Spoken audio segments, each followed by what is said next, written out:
Buongiorno, signore e signori. Benvenuti a Firenze. Welcome. My name is Achilles Soltis. I'm the president of the Democracy and Culture Foundation.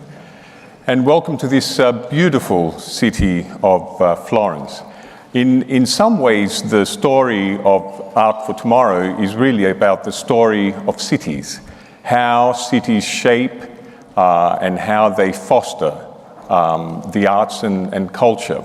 And when we met with Sheikha Mayasser at the New York Times, where we founded this conference, I think we were all inspired a little bit by the Bilbao effect. You know, wonderful structure, an ecosystem develops around it, and all of a sudden arts is doing something for the creative economy. We then went to Doha, of course, where Farah Nayeri can tell us all about the Doha effect, as she articulated so well back then. Berlin, for the edgy effect, I guess. Matt Anderson, our European culture correspondent, who spends a lot of time there, can talk to you about it. In Athens last year, where we saw the interplay of an edgy modernity with antiquity, and now in Florence, the birthplace of Renaissance.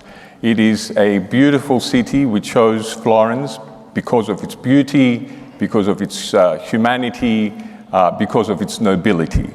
And talking about beauty, just take a deep breath and look up. I mean, look at this absolutely wonderful room. And, you know, the funny thing is that you'll find something similar. You find this beauty in every other building in Florence. And talking about this wonderful residence back in the 1400s, it started as a residence, and the architect was none other than Filippo Brunelleschi, the very same man that designed the dome at the Duomo. So we're in history, and that's why we're here. An initiator of the Renaissance, and talking about other important people of the Renaissance, Botticelli is just around the corner. His tomb is in the wonderful church on Piazza Ognissanti. So please go and see that, but absorb the history that is around you. At this point, I'd like to thank Nawaf Jaida, the owner of this wonderful property, and Domenico Colella, the general manager of the St. Regis and the Westin Hotel, for hosting us. Thank you very much. I would like to thank all our sponsors, starting with Qatar Museums, of course. The chairperson, Her Excellency, has been an inspiration for this conference.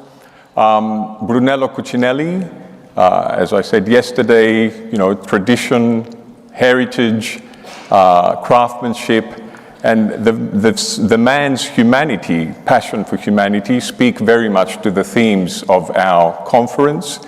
Ruinar Qatar Creates, Qatar Hospitality is another sponsor of ours.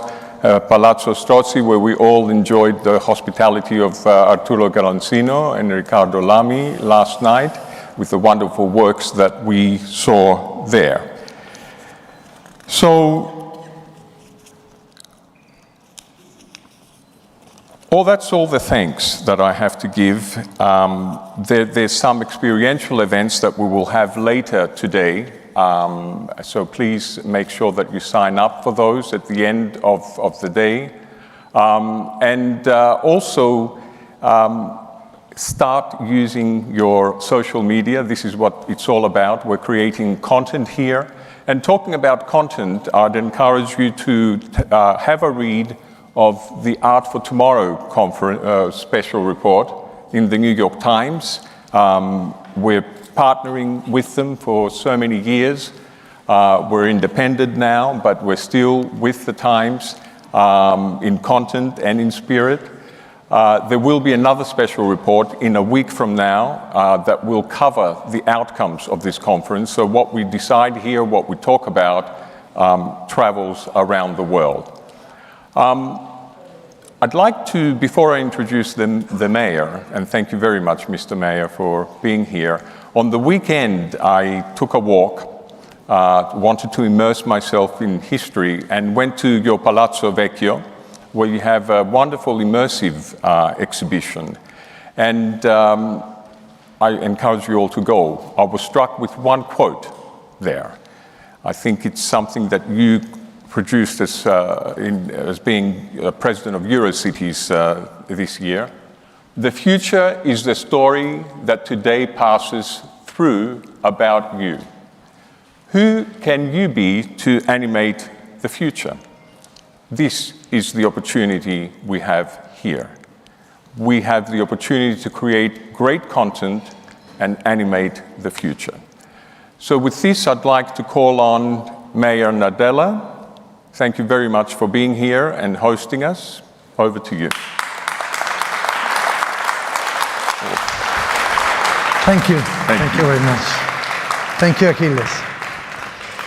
So, ladies and gentlemen, dear Your Excellency, Sheikh Al-Mayasa, and authorities, it's a great pleasure for me to be here. First of all, I would like to congratulate to all of you for this important meeting, such open and global reflection on history and future. And I think we are honored to be here in this beautiful place. Be careful, don't touch anything, don't spray paint, because you know how could be my reaction. So,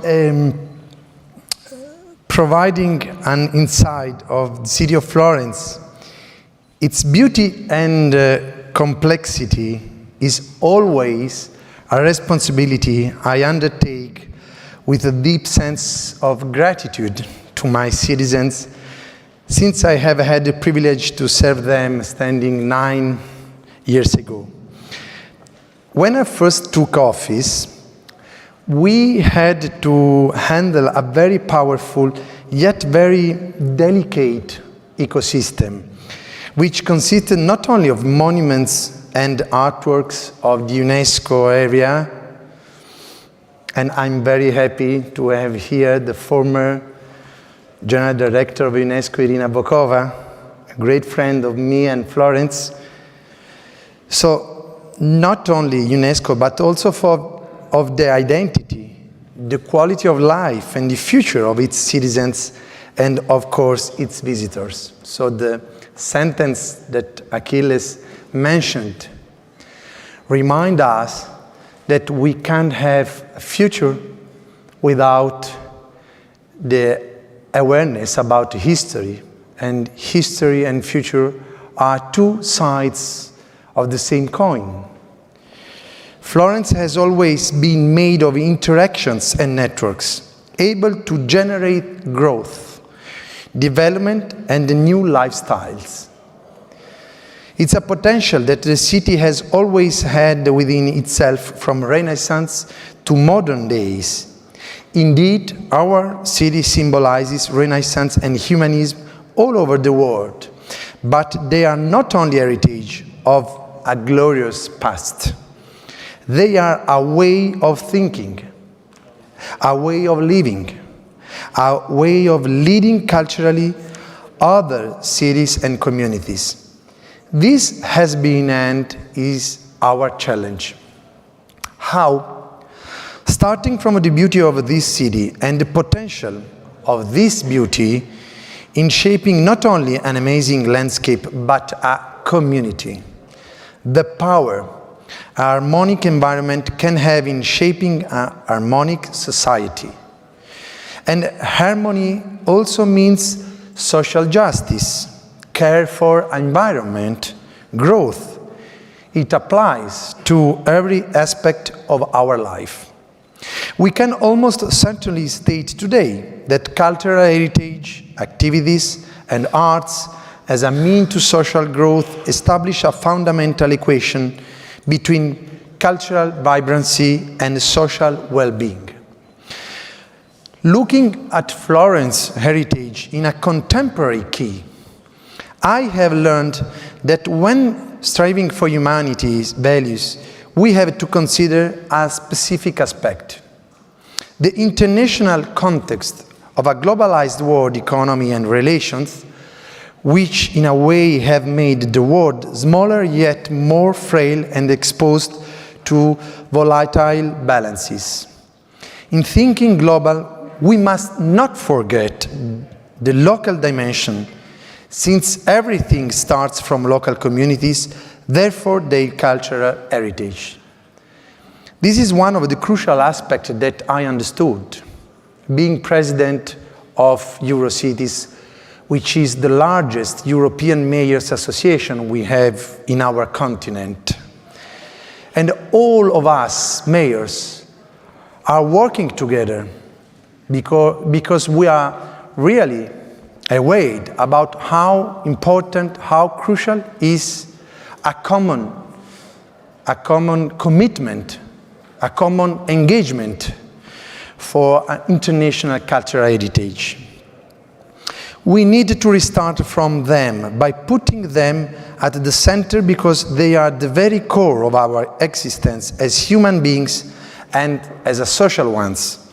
And within them, arts, cultural heritage, and production represent a creative force that allow us to face contemporary challenges, providing identity and at the same time ability to change, adapt, and to be in constant dialogue with what may appear different. Last but not least, let's not forget the so-called economy of culture, factor which draws attention to important data on the contribution of culture to economic growth and its impact on employment, for instance. This is, I think, the most important lesson from Renaissance, the link between economy and culture, development and education. So we can't keep separated all those aspects. This is how contemporary humanism and Renaissance are to Florence. And for this reason, we engaged and strongly committed in changing the culture offer in the entire city. Just to mention some data, 444 sites and landmarks, 94 museums, 42 of which are in the UNESCO area. We have the biggest concentration of museums comparing with all kinds of other cities in the world.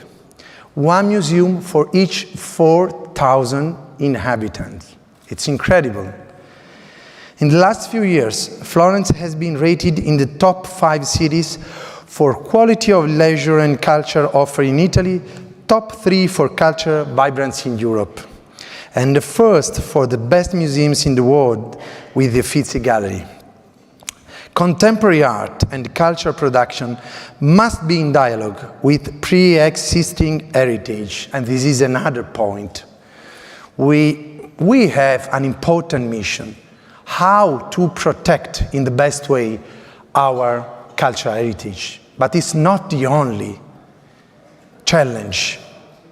The second challenge is how to implement this cultural heritage, how to invest on contemporary languages, how to invest on technological and digital innovation, which is a best and important way to share our extraordinary cultural heritage.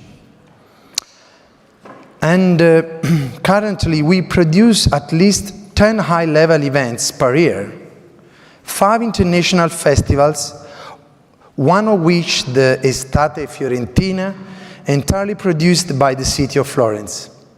With this festival, Estate Fiorentina, we have more than 150 cultural associations founded and promoted by young generations. Culture is key to involve young generations in a common international and global challenge. Moreover, the city has strongly committed on a public art program by contaminating open spaces, squares and parks with the masterpieces of contemporary artists. I saw our friend Arturo Galanzino, the director of Palazzo Strozzi Foundation, and for example, thanks to the collaboration of Palazzo Strozzi, in these last 9 years, since I am mayor, we invited here in Florence all the best contemporary artists in a dialogue between the past and the future. So Jeff Koons dialoguing with Brunelleschi and Leonardo, and Anthony Gormley dialoguing with Arnolfo Di Cambio, and Marina Abramovic dialoguing with Michelangelo. It's a bridge between generations, between different languages. In order to decompress the area of major impact, this is another challenge we have, the UNESCO area, we engaged in a process of urban generation of the suburbs by decentralizing events and opening up cultural spaces, especially for young people. Regarding the UNESCO area, about 505 hectares on a city that expands over a surface of 10,000 hectares, with a population of 378,000 people. The density of museums, monuments and cultural landmarks is quite high. In collaboration with UNESCO, we started monitoring and managing the area long time ago through the management plan. A plan aimed at monitoring and the relationship between development and the threats, specifically designed for the area. Thanks to it, we were also able to issue provisions to further protect the World Heritage Site, yet make it livable for residents and visitors. In conclusion, the lesson Florence has taught us so far is that if and only if we consider our cultural heritage as a living, breathing creature in dialogue with the present, we will be able to fuel further creativity, healthy society, and a stronger community. And you know how Florence is a global city, is also your city. It's not only Florentine city, Florentine property, it's worldwide citizens' property. That's why we are sharing a common mission, how to protect and also how to promote this global cultural heritage, how to increase relations with all cities in the world. And I hope Doha, much more than the past, because Florence is worldwide citizens' property, city. And if we feel this sensitive about the global values of culture, I think all together we can find new solutions and new perspective, especially for our young generation. This is Florence's mission, which is our common mission. So thank you to be here from my heart. We are very proud to have all of you here.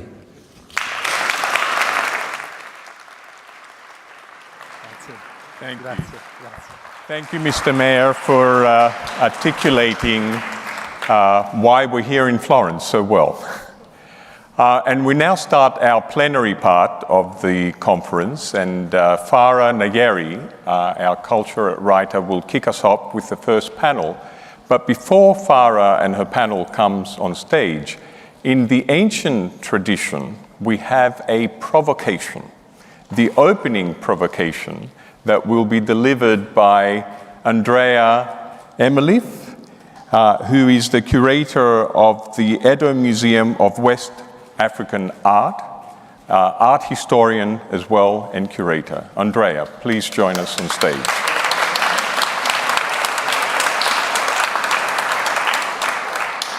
Thank you so much. Thank you.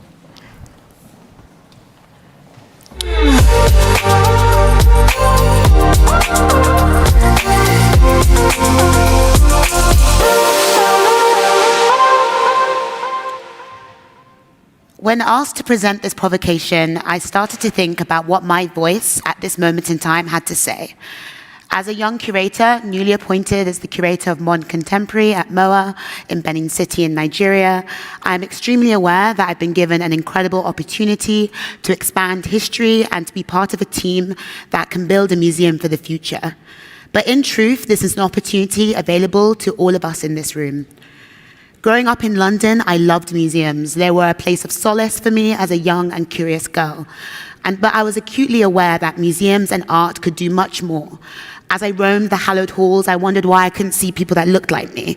And as I visited museums in Nigeria, I wondered why I was squinting at artifacts in dimly lit light and why they differed so much from the places I knew in London. So I stand before you today, hopeful, critical, optimistic, looking to provoke, and hopefully to inspire. When considering the title of this conference, Art for Tomorrow, I'm reminded of a quote by the late Okwe Enwinzel. He said, "The future belongs to Africa because it seems to have happened everywhere else. Now we reflect and we create our own future." How can we learn from institutions around the world? I've observed how museums have suffered with connection, have sometimes felt removed from local communities, have wrestled with looking for relevancy in an ever-changing world with an even faster changing value system and demographics. Young people want art to do more, mean more, and be more relevant to our lives. And so in this provocation, I'll be thinking about three main things that we should consider, and I will end with a global challenge.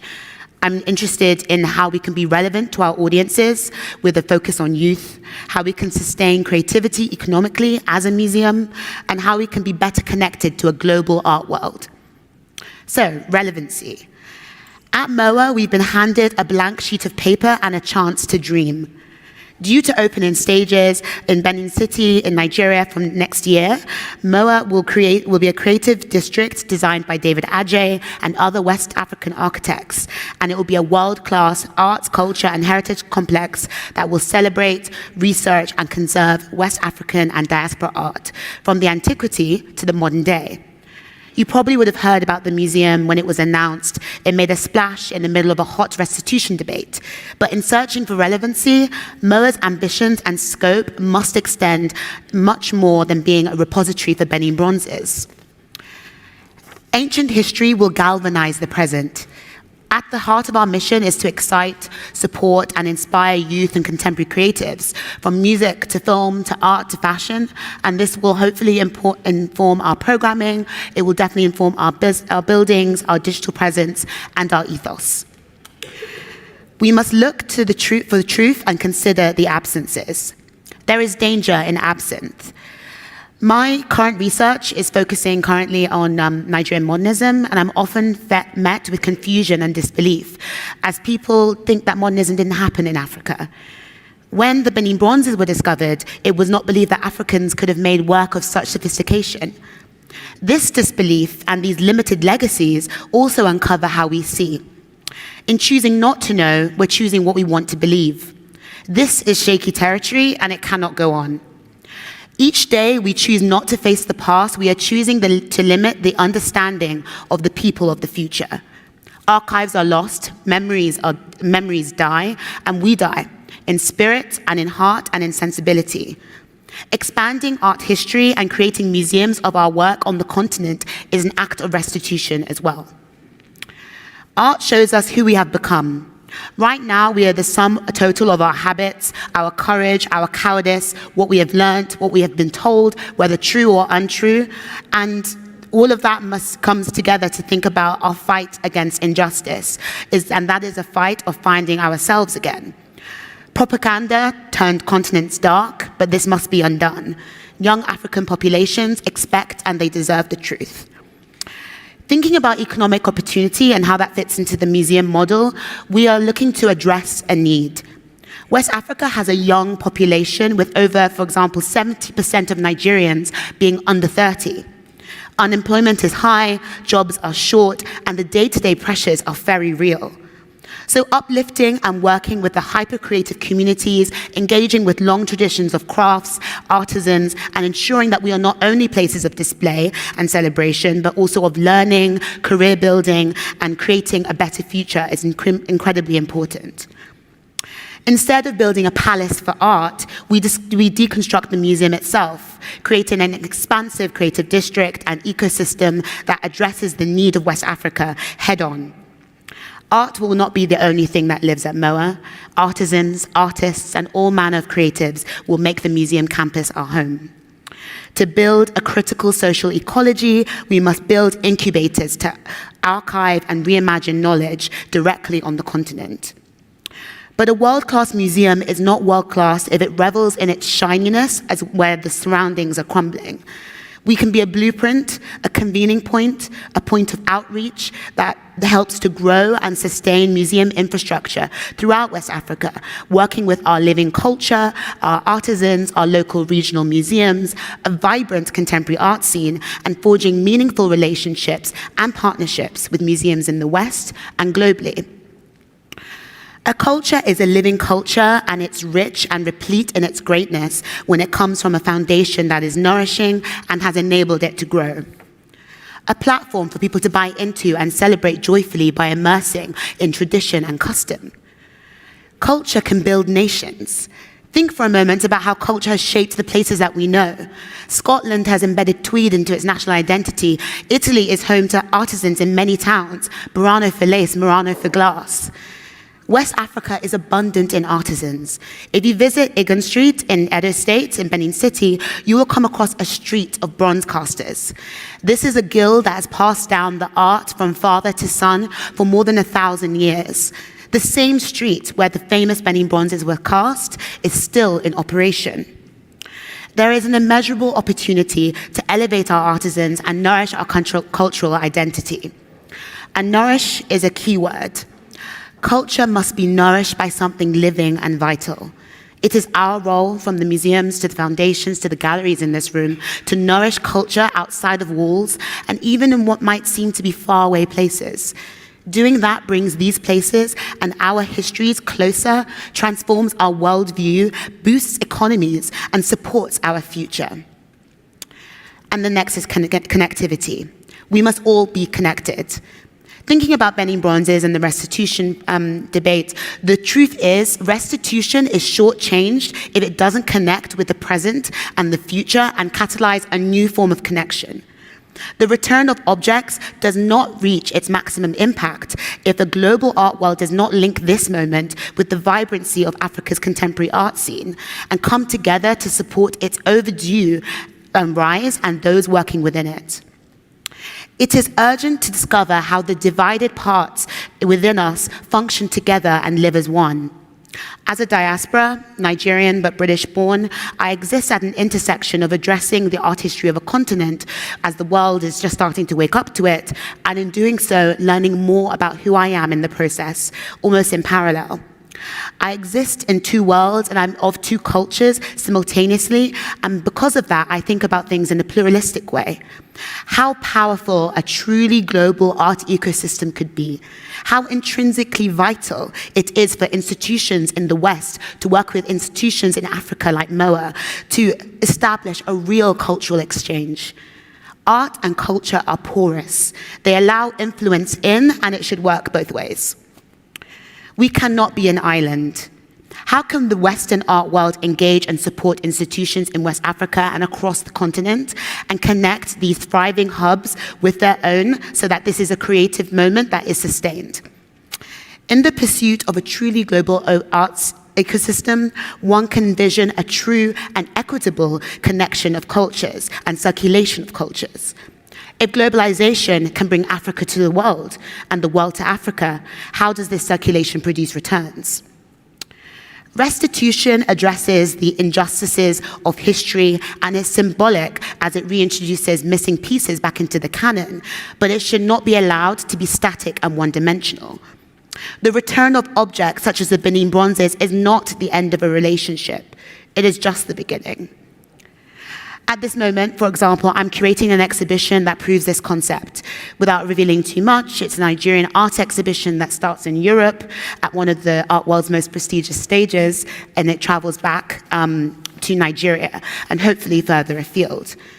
Developed with both a global and West African audience in mind, this homecoming exhibition will demonstrate and instill an urgency to include Africa more centrally in a global art conversation. We can create and we can tour shows, and we can receive them too. In the pursuit of equity, we must re-establish West Africa at the table of global creativity as both a giver and a taker. And so I will end with a global challenge. I feel that we are at a crossroads. We are at the cusp of something, politically and culturally. There is this big unraveling, and in this moment, we are given two paths. A path of great opportunity to ask the deepest questions and reform and transform from a place of truth, or carry on, business as usual, with our heads in the sand, slowly ebbing towards a disquiet place of numbness. We have to make a choice about what type of people we wish to be and what type of humanity that we are. Luckily, art has a unique way of showing us the truth that we need to see. History is intuitive and art is clairvoyant. We are at this point because we have not been taught to face ourselves. The obstacles are always bigger in correlation to how active that we are. We must ask ourselves, from where am I standing? Am I looking from the outside? The work looks like a storm if you are an observer. If you are an active participant amongst the bushes and the fallen trees at the thick of it, there is no option but to act. The storm feels real but tameable, and in its wake lies opportunity. I see my role as a curator at a new museum as a blessing, but also a protest. A protest against sitting comfortably and a call to arms to expand the way that we see the world. Black Lives Matter woke us up in the past years, but that was a hard price to pay to be awakened so late. Much has changed in the past years, but there is so much work to be done. Ironically, the responsibility of inaction often lies at the feet of those who have felt the consequence of said inaction the most, and that's where active collaboration comes in. We must be connected. Ivory towers with moats around them do not succeed. There is power in authentic collaboration. So the question we must ask ourselves is, how do we think of a better, more balanced set of conditions for all of us? If we do not expand history, we are in danger of being strangers to ourselves. If we do not look to Africa, we forget who we as humans are. If we do not look to other places and sustain them as part of a global ecosystem, we are reinforcing separation.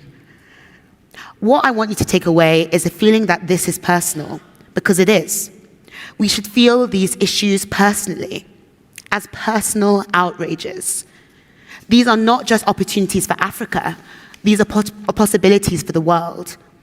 How can we imagine the art of tomorrow if we don't really know the full expanse of today and our many pasts? There is power in the imaginary and in discovery. We must come together, wake up, and redream. Thank you.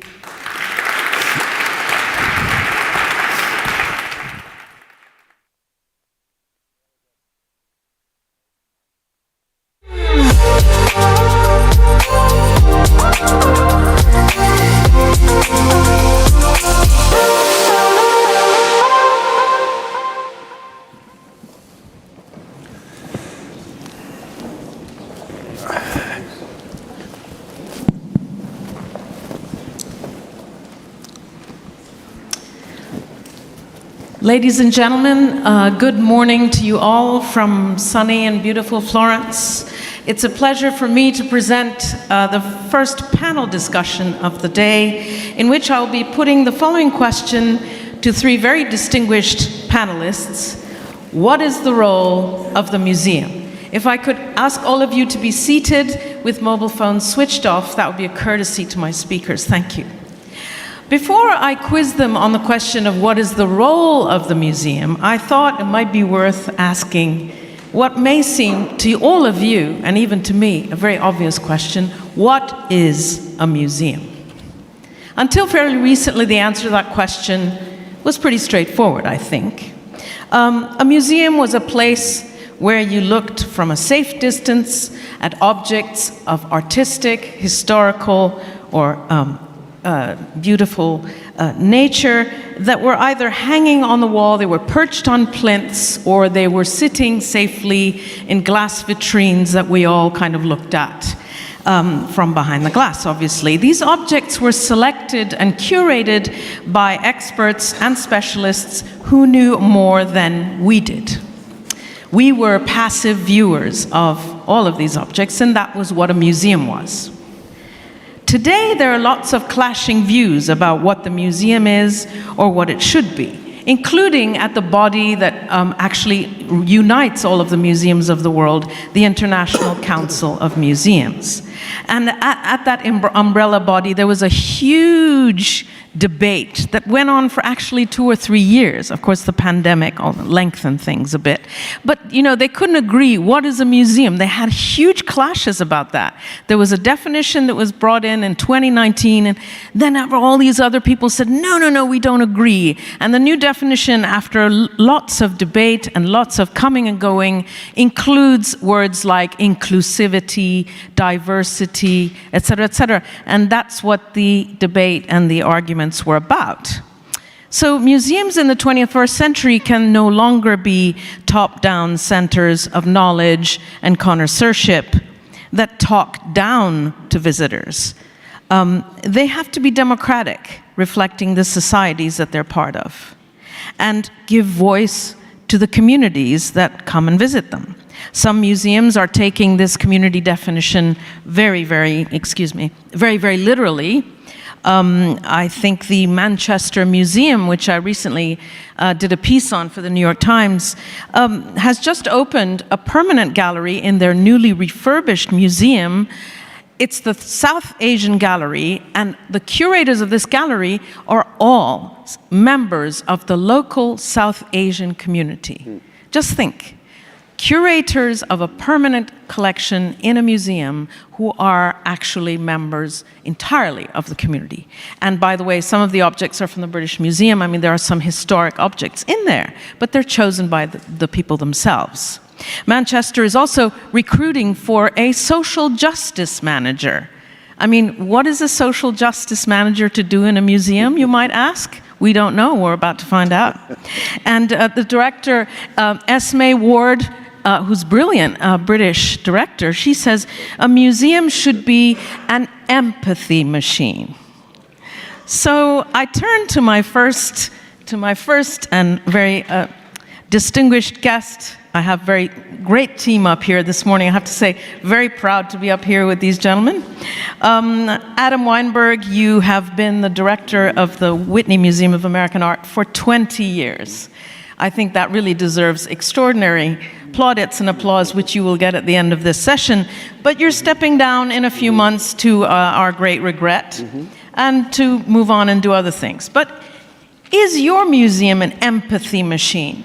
You know, and to use an expression that you yourself coined, which is in the title of our talk, is the museum a mirror of society, or is it a megaphone calling out to society? What is a museum, in your view, in the 21st century? Big question. First of all, I'm still figuring it out, and that's the pleasure of it. It's an ongoing process. I think, for me, it's a place where we make meaning of various kinds. And Museum of Contemporary Art. I think, first of all, it's very difficult to talk about museums.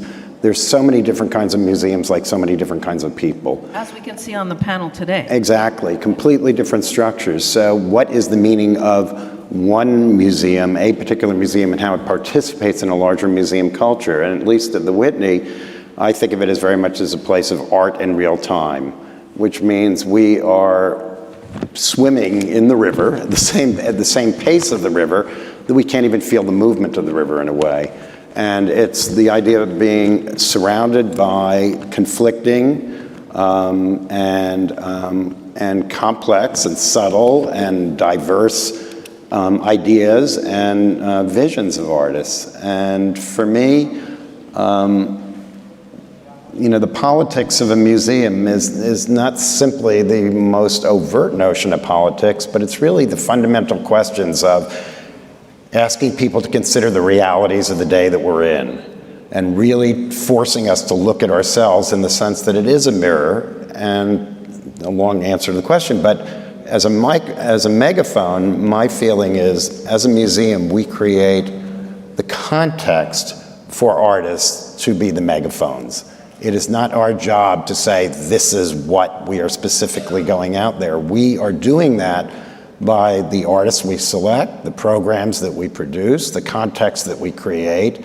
That becomes kind of the megaphone in a way. We are structuring it. We're like the editors, so to speak. Yeah, you are the editors, and you're also offering a platform to artists and sometimes becoming the stage for some pretty hot, as you know. Never boring, hot debates. I don't know if all of you remember, I'm sure you do. I believe it was in 2017, the American artist Dana Schutz did a painting called Open Casket of a 14-year-old African-American boy who was murdered in the 1950s because he'd walked into a grocery store and spoken to the lady behind the counter for a few minutes. And I think her husband and another man killed, lynched, and, murdered the boy. And Emmett Till is a huge, huge symbol of the African-American and Black Lives Matter movement. And there was a peaceful protest in front of this painting at the Whitney Biennial, which is, of course, held every 2 years, and this African-American young man, activist and artist, stood up and he wore a T-shirt with slogans on it saying, "You're stealing our stories, you are making money from black pain," etc. And then there was a petition going around the world, 100 people signed it, I think, saying this painting should be destroyed. And so the Whitney became, a pretty how should we say, a hotbed, like a lightning rod, and a kind of hotbed of the debate around race. And so how did you handle that? And how does that define what a museum is, or redefine? I remember during one of the many protests, because the Whitney... Louder, I'm sorry. I could say that during the many protests of the Whitney, which happen fairly regularly. We don't go out to seek the protests happen. And one of my trustees said to me, "Adam, you always say the Whitney Museum needs to be part of the conversation, but that means you don't always get to decide what the conversation is." And I think the conversation around Dana Schutz's painting, it raised all the questions of what is a museum? Whose cultural property is it? Who has a right to say what and in what context? And those are really engaging questions. It was not an easy time for us, but I would say it was a really meaningful time. And it was a time where we really looked at what we were doing. We had a lot of internal debates. We decided not to take the painting down because we felt that it was the stimulus for the debate, and that to take it down was to actually to remove ourselves from the conversation. Right. Sorry about the shameless plug, but Takedown is the title of a book I wrote about these very topics last year. So Adam, yeah, that's interesting. Arik, I wanted to get your take on what the museum should be. And, your museum, the new museum, is it the new institute in Rotterdam, you were saying is sort of looking at obviously what the museum should be, but you wrote to me in response to my questions and you said the museum is neither a mirror nor a megaphone. It's a sort of, you're kind of coming up with a new definition. It's like a laboratory. Can I get you to explain what you mean? Yeah. Well, I think in terms of this mirror or megaphone sort of question, I think museums, can and should be both mirrors and megaphones, but maybe perhaps more to the point, we should be asking ourselves if we can actually be even more than that. At the New Institute, we are moving more and more towards becoming a testing ground. The idea being, at a time when institutions or cultural institutions are rightly turning our attentions to all the sort of social and ecological crises and urgencies that seem to be sort of endless, and we should be doing that.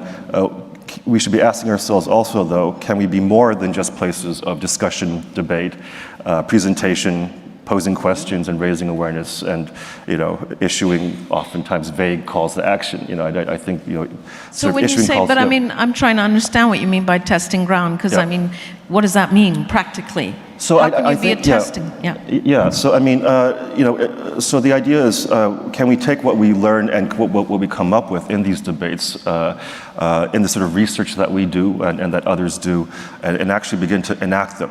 We do a lot of speculating these days. Can we engage in a form of enacted speculation where these ideas are not just being discussed, they're not just being exhibited, but we actually try them on ourselves? Because I think we need to remember that cultural institutions, we occupy this very special, to misuse the term, third space, where we're sort of outside of government. We're not the private or commercial sector. I mean, we're all different, but more or less. And so we don't have the same constraints, limitations, and agendas that government and private sector have. So we can kind of do things that they can't, or do things more quickly that they Can I can't, get and try specific things out. examples? Like, what do you sure. do? I mean, do you do performances yourself when it's a performance art, or like, what do you do? Yeah. No. So we. I mean, I guess maybe this is also somewhat specific to being a design and architecture. So we're the Netherlands National Museum and Institute for Architecture, Design, and Digital Culture. So coming from the sort of design and architecture background, let's say, there is a longer tradition which we've kind of lost, but which we're hoping to kind of bring back now, of being more engaging with society. If you look at the history of design museums, especially. So with us, one example is one of our researchers, in collaboration with many others, has developed this idea called the ZOOP. Long story short, it's a framework for bringing non-human interests and voices into organizational decision-making processes as a way of ensuring more ecologically regenerative practices. Non-human voices into the decision-making. You mean like animals decide your decision? Bacteria, AI, Bacteria. all of that stuff. So So this is building on a lot that's been going on, the sort of rights of nature movement, But how can a bacteria decide on what you're supposed to be doing? I don't get it. So there's a whole methodology to this. We've spun the ZOOP off into an independent nonprofit foundation and institute. They have now appointed what's called a speaker for the living to our board of directors. There's all these baseline assessments that are done, internal working groups, and so on and so forth. But and this is meant to be adaptable to any kind of organization. And once again, it's building on a lot of ideas and discourses that are out there, like rights of nature, returning to indigenous knowledges, the sort of post-human, more than human, non-human centric ways of thinking that many people are talking about now. And it's a way of almost bureaucratizing that. So for us, the idea is, let's not just propose this, let's actually just try it, because we can. We'll try it, we see how it goes. Some of you were laughing. I was laughing also the first time, like I was presented with this. This sounded a little weird to me also, but then I thought about it, and when you talk about making change, right? The big changes that happen in society, they always seem a little bit weird or even inconceivable at first. But they're only weird and inconceivable until they become real. When once they're real, and if they kind of work, they become obvious or even normal. So I think the role of the cultural institution is to sort of experiment in that space between weird / inconceivable and real, to become a kind of societal testing ground and sort of move the discussion forward. Because I don't know that it's that productive to just, again, be debating, discussing, posing questions, and raising awareness anymore. Yeah, thanks, Eric. Arturo Galancino. And can I ask people in the back, could you please just keep your voice down because we can hear it up here. Arturo Galancino, you are, as we all know from last night, the Director General of the Fondazione Palazzo Strozzi, and you are occupying what I believe is the very first Renaissance Palazzo Florence, right? Is it right? Yes. Right. And so I wouldn't think that social justice would be part of your job, as it is in Manchester for the lady there. This business of art in real time that Adam was referring to, I would think your art is not in real time, that art in Florence happens 500 years ago. But I mean, obviously, I am wrong. You are a very modern institution. You show contemporary art. So I was just wondering how you defined the role of the museum, of a contemporary art museum, in beautiful, Renaissance Florence. Thank you, Farah. Yes, you're right. We Can't hear you very well. can you hear me? Can you hear me? Yes, okay. My microphone is here, under my tie. So, okay. It's hidden. Sorry. Okay. Yes, I think. Can you hear me? Okay, I go on. No, I think you're right. I mean, we do contemporary art show, but at the same time, we still work with all masters exhibition, and we are doing this job from a very specific point of view in a Renaissance city, in the Renaissance city. So, especially working with contemporary art in this such a peculiar place embodies a certain mission for the future, for a new vision of the city. So I really think that our role has been in this year to pave the way for a new vision of Florence. So what's the new vision? But you know, Florence, there is a kind of many cliché about art cities such as Florence. Yes, yeah. I mean, a city linked to the past. Also in art historical literature, you can find this very heavy past, but I don't think that the past is a burden. I think it's more something igniting our future. So that's the reason why we ask to the artists, we invite some of the most famous artists of our times to come to Palazzo Strozzi and to use our space as a megaphone of their value, of their messages. And we also try to talk about mirroring what's happening today in the world, in the society, and also using our history as a starting point. You know, humanism could be a good starting point for many issues of our times. Absolutely. Including environmental issues, philosophical, etc., human rights. So it's a way to rereading the history, which is we try to do, or using the history for thinking our future. And for a city like this is very important because, you know, tourism is an important industry in Florence, but sometimes can be something that is eating and destroying part of our identity, and also as the center of the city look, you know, we have to preserve it, but we have to preserve it not looking to the past, but looking into the future, you know, as a living entity.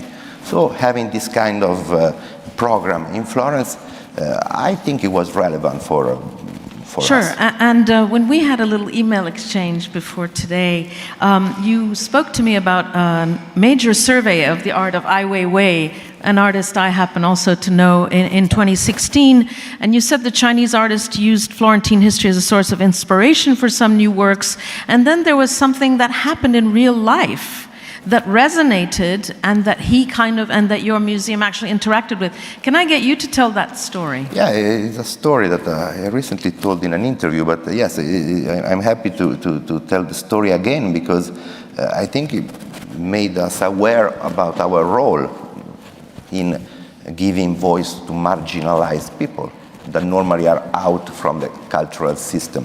Ai Weiwei in 2016 actually was our first big exhibition of a contemporary artist in Florence. You know, he used the entire space of Palazzo Strozzi to speak about many of his issues, his topic of research, in particular about migration. 2016 was a very dramatic year for migration, like unfortunately also this year is. And he put all this big raft outside the facade of Palazzo Strozzi, a very spectacular installation. The big raft with the refugees inside. Yeah, it was a site-specific installation. It was all around. It was pneumatic? It was a very viral image. Yeah. There was all around the windows of Palazzo Strozzi. So it was using our palace as a symbol of our values, you know, European cultural values, just to humanistic values, just to show, to remember us how inhuman was the treatment that many migrants were having in this moment. So basically, unfortunately, the beginning of 2017, an accident happened in one of the shelters that some migrants were using, you know, just to sleep in the night. There was a fire. Some people died. I think 2 people died, if I remember correctly. Can you speak a bit louder? Yeah, and so many of them used Palazzo Strozzi and Ai Weiwei installation to protest, to manifest, and use our museum as a way to be put in touch with local authorities, with politicians, and they occupied in a very peaceful way. Of course, we managed the situation. And so they wanted to use art, contemporary art, in a city like was not devoted to contemporary art, at least not before our exhibitions, you know, to talk about a very urgent matter. So a group of migrants basically occupied Palazzo Strozzi. Exactly, that was in So, 2017. that was like a security issue, so how did you deal with that? I managed it with my staff, and everything was very well done. They were very peaceful. They just wanted to have a voice.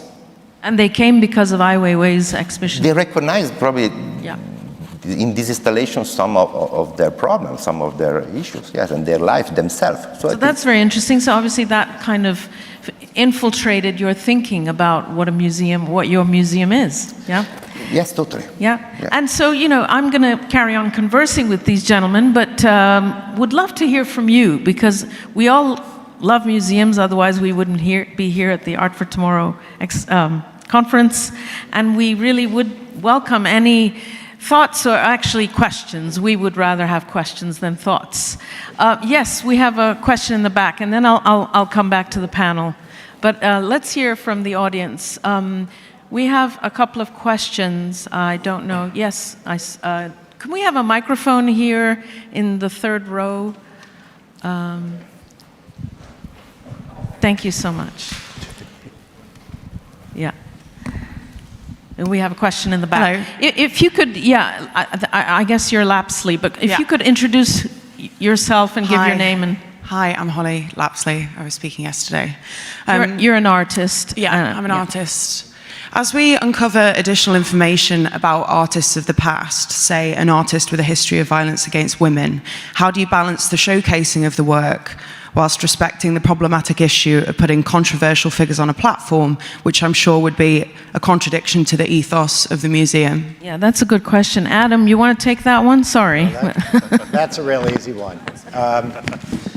I think that it's about being transparent about the artists and their lives in a way. I think that, if you go around criticizing every single person, in the end you won't be showing anything in a museum, and that would be a bit challenging. So I think what you do is you accept that all artists are imperfect. Some are a lot more imperfect than others, and maybe there are a few that are a little bit more righteous, but I think that what you do is you treat it honestly and openly, and then let people judge for themselves. I think if you take it off you, you're not giving people a chance to do it. And it's not that I happen to agree with somebody's ethics or whatever, but I think it's just trying to be open about it. Let there be a conversation.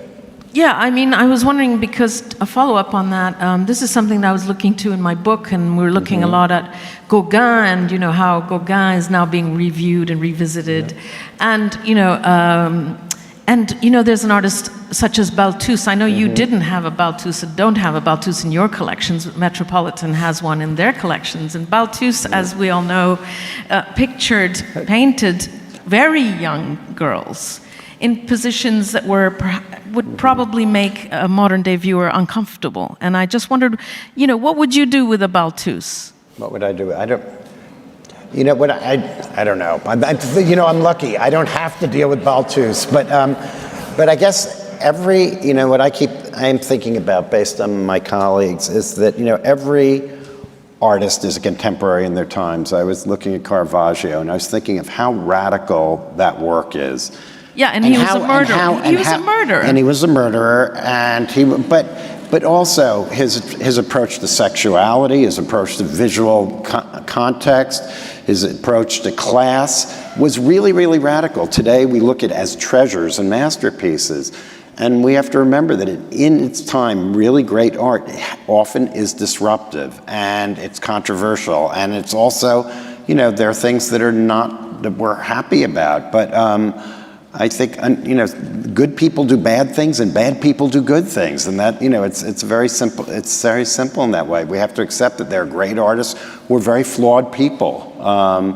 And then there are a lot of not very good artists who may be more perfect. It's not that they're equal either. I don't want to make it that but I think it's keeping the conversation and understanding also that institutions, and as Arik was saying, that's kind of a third space in our culture in a way. We are both inside the establishment and against the establishment at the same time.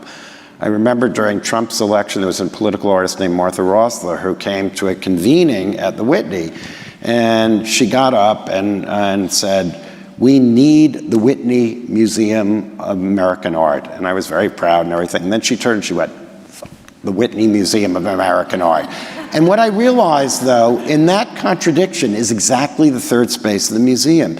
It's the necessity of the institution, but it's the necessity to understand that the institution reifies a lot of bad things in the world as well as a lot of really wonderful things. Yeah, we are participating in that. Yeah, I'd like to actually hear from both of you on this spicy question we just had. I like a bit of spice. Arik. Yeah, well, I mean, maybe just more broadly speaking, I think we need to become more comfortable with the fact that we are no longer in a time when it's possible to think or talk in singular narratives. There's not one story about anything. And this is not just about diversity and inclusion, but also the broader notion of multivocality, right? And the fact that every story has multiple stories built within it. So when it comes to like museums and even institutional practices, as we kind of sort of decenter that sort of traditional curatorial authority that you were talking about with the example of Manchester, the question then is how do we embed these within institutional practices? So I mean, this just reminds me of something that we're doing. In terms of decolonizing our collection, we hold the Dutch State Archive and Collection for Architecture and Urban Planning. And of course, the Netherlands has a very long colonial history, which is not spoken about as much as other colonial legacies, but though that's changing. But it's also about developing a series of sort of tools for sort of annotating historical records and also bringing in other voices and other perspectives that then accumulate on the, taking down or destroying the Dana Schutz work is not going to make it disappear, right? No. So it's about adding other perspectives rather than, Arturo, I mean, again, you are in this exceptional position of being in Florence, as I said, a city which is constantly associated with the Renaissance. But how are you dealing with these questions of artists who were bad boys? Because they were usually boys, unfortunately. They were bad boys. They were very bad. They were very bad. Often very, very bad, Yeah. But, I think Adam said, this is part of our mission Speak louder. It's part of our mission to try to. This is also we start a little bit at the beginning of the role of museum. Research is important in this sense. To try to explain in a good way why these people had a different way of living, different values, different ethos compared to us. So I think this is our historical task. So it's very difficult to justify some attitudes sometimes, of course, and we don't have to do it, but we have to explain some attitudes of the artists and to put them in the right historical context, because of course history changed a lot during the century. So when you have to deal with an artist living in the 15th century, our task is to explain why life, society, and values were different compared to our. Just that. Maybe it's a little bit too simple, but this is a very difficult task in any case. Great. We have about 5.5 minutes left. We have a question here in row 3. If I could have a microphone, thank you very much, Miss. No, sorry. Sorry. He came first. That was fine. Yeah. Thank you, Farah. Simon Mordaunt. I'm Deputy Chair of MoMA PS1 in New York. I'm particularly interested in Adam and Arturo's views on how we make our institutions more local. We've spent the last decade fixated on visitation numbers and blockbuster shows. And post-pandemic, my personal view is we need to be far more locally connected and a sanctuary for our local communities. I'd be interested in Adam and Arturo's views. Yeah, what about the local? Well, one of the things I've always been very proud about the Whitney Museum is the Whitney Museum was founded as a museum of the arts of America or of the United States. And in a way, it was very much a New York museum. And even today, MoMA is much more international, the Met, the Guggenheim. And I think it's one of the reasons the Whitney was always being beat up, because I always say that you can criticize your own children, but you can't criticize other people's children. New Yorkers love the Whitney, and they love to hate the Whitney too, because it is part of their environment. And that's what I mean about art in real time. So, and I think we are nourished by the roots of being in New York and that sense of place, but at the same time, we should be broader in other respects. So I think you have to be, that old term global. You have to be both incredibly local and global at the same time. Arturo. Our local community is a big part of our public, let's say 1/4 more or less of our public. So let's say they are our core business, so we take care of them.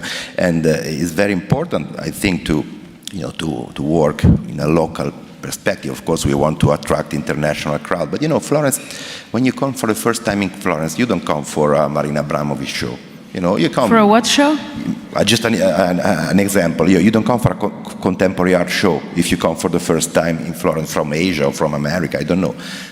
There are many things to see. So Palazzo Strozzi is working more for a local and national audience. So we don't have to think about tourism, because normally tourists, they don't come to Palazzo Strozzi. This is also about sustainability. An institution like Palazzo Strozzi is very sustainable because works also especially with the local and national community, enhancing a sustainable way of tourism. So yes, it's very important in many ways, culturally, in a cultural way, social and also economical, because this kind of tourism is good for the local economy. Great answers we're getting to your questions, aren't we? Could we have, yes, please, and could you introduce yourself? Yeah, hello. I'm Edward Sterngold. The company I created was actually Shifting Vision, and this is all about shifting visions. And my question to you all as a director, how do you really deal in these very turbulent times with this very full of criticism all around you? How do you keep your institutions internally, all your curators, all the people around you, to still be open and take all that pressure? Because you are, as directors, as you all say, you have all these pressures from all artists and all the interested parties. But how do you really manage to get it in the institution? Understood. Arik, you want to take that one? I don't know how much controversy you've had in Rotterdam, but maybe some. It happens, yeah. Again, we need to hear your voice, so you need to speak loud. Well, I think back to this notion of multivocality, I think we need to sort of just be comfortable with the fact that we need to be increasingly comfortable with the fact that we live in a complex world with differing opinions, and an institution actually needs to speak to a lot of different people. We're not a small institution. We're not huge, but we have 120 staff. But in many ways, because of our ethos and assignment from the Ministry of Culture in the Netherlands, our assignment is to be sort of experimental and so on and so forth. But in our first few years, because of that, we were in some ways acting like a small experimental space, right? Very focused, very specific set of sort of politics and values. Now we are trying to open up and really act more like a sort of national museum that we are, and that requires bringing different voices in, and also making sure that everyone knows that there is room for their voice. I'm sorry, Adam wanted to jump in. I was just going to say very quickly, taking the Danish Schutz, for example. I think, first of all, being a museum director today is really hard because you get it from all sides.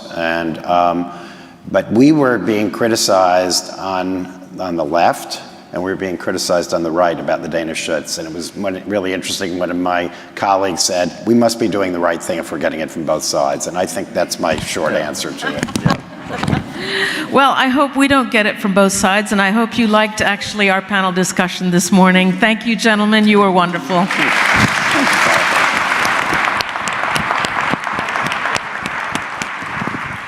And I believe I'm now introducing my colleague Rosalind Sulkas, who will be taking us to the next destination. Thank you, ladies and gentlemen.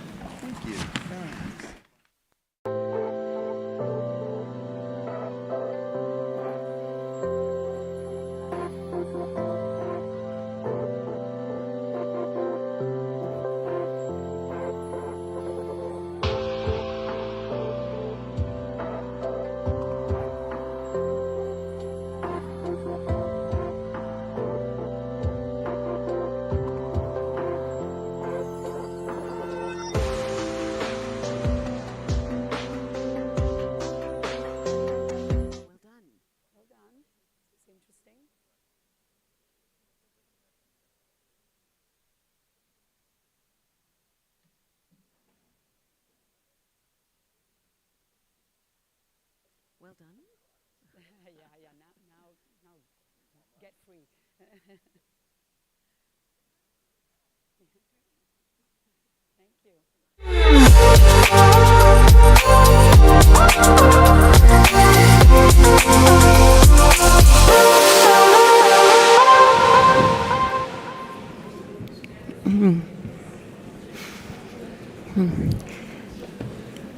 Good morning, everyone. I'm here with Pepe Marchetti, who is a senior director at Gagosian and the founding director of the Rome Outpost, which started in 2007 and which I learned today was actually the first of the smaller city Gagosian outposts. The original ones were London, LA, and New York. And Rome was a kind of experiment, I suppose, to see how things would work. So Pepe is a pioneer, and she also was a pioneer during COVID, where she formed an organization with a co-gallerist, a fellow gallerist from the Gallery Continua, Lorenzo Fieschi, which resulted in a number of things that she's going to tell us about. But let me ask you first about the context of forming this collective, which you called Italics. Why, when, how? Thank you, Rosalind. Hello, everybody. First, I think this is called lightning talks, yes, which means that it will last very short.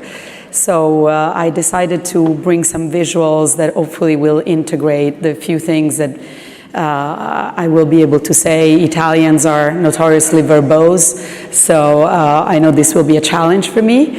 Thank you to the Art for Tomorrow conference and Democracy Culture for inviting me to talk about something that is very dear to my heart and has taken up a lot of my time in the past 3 years.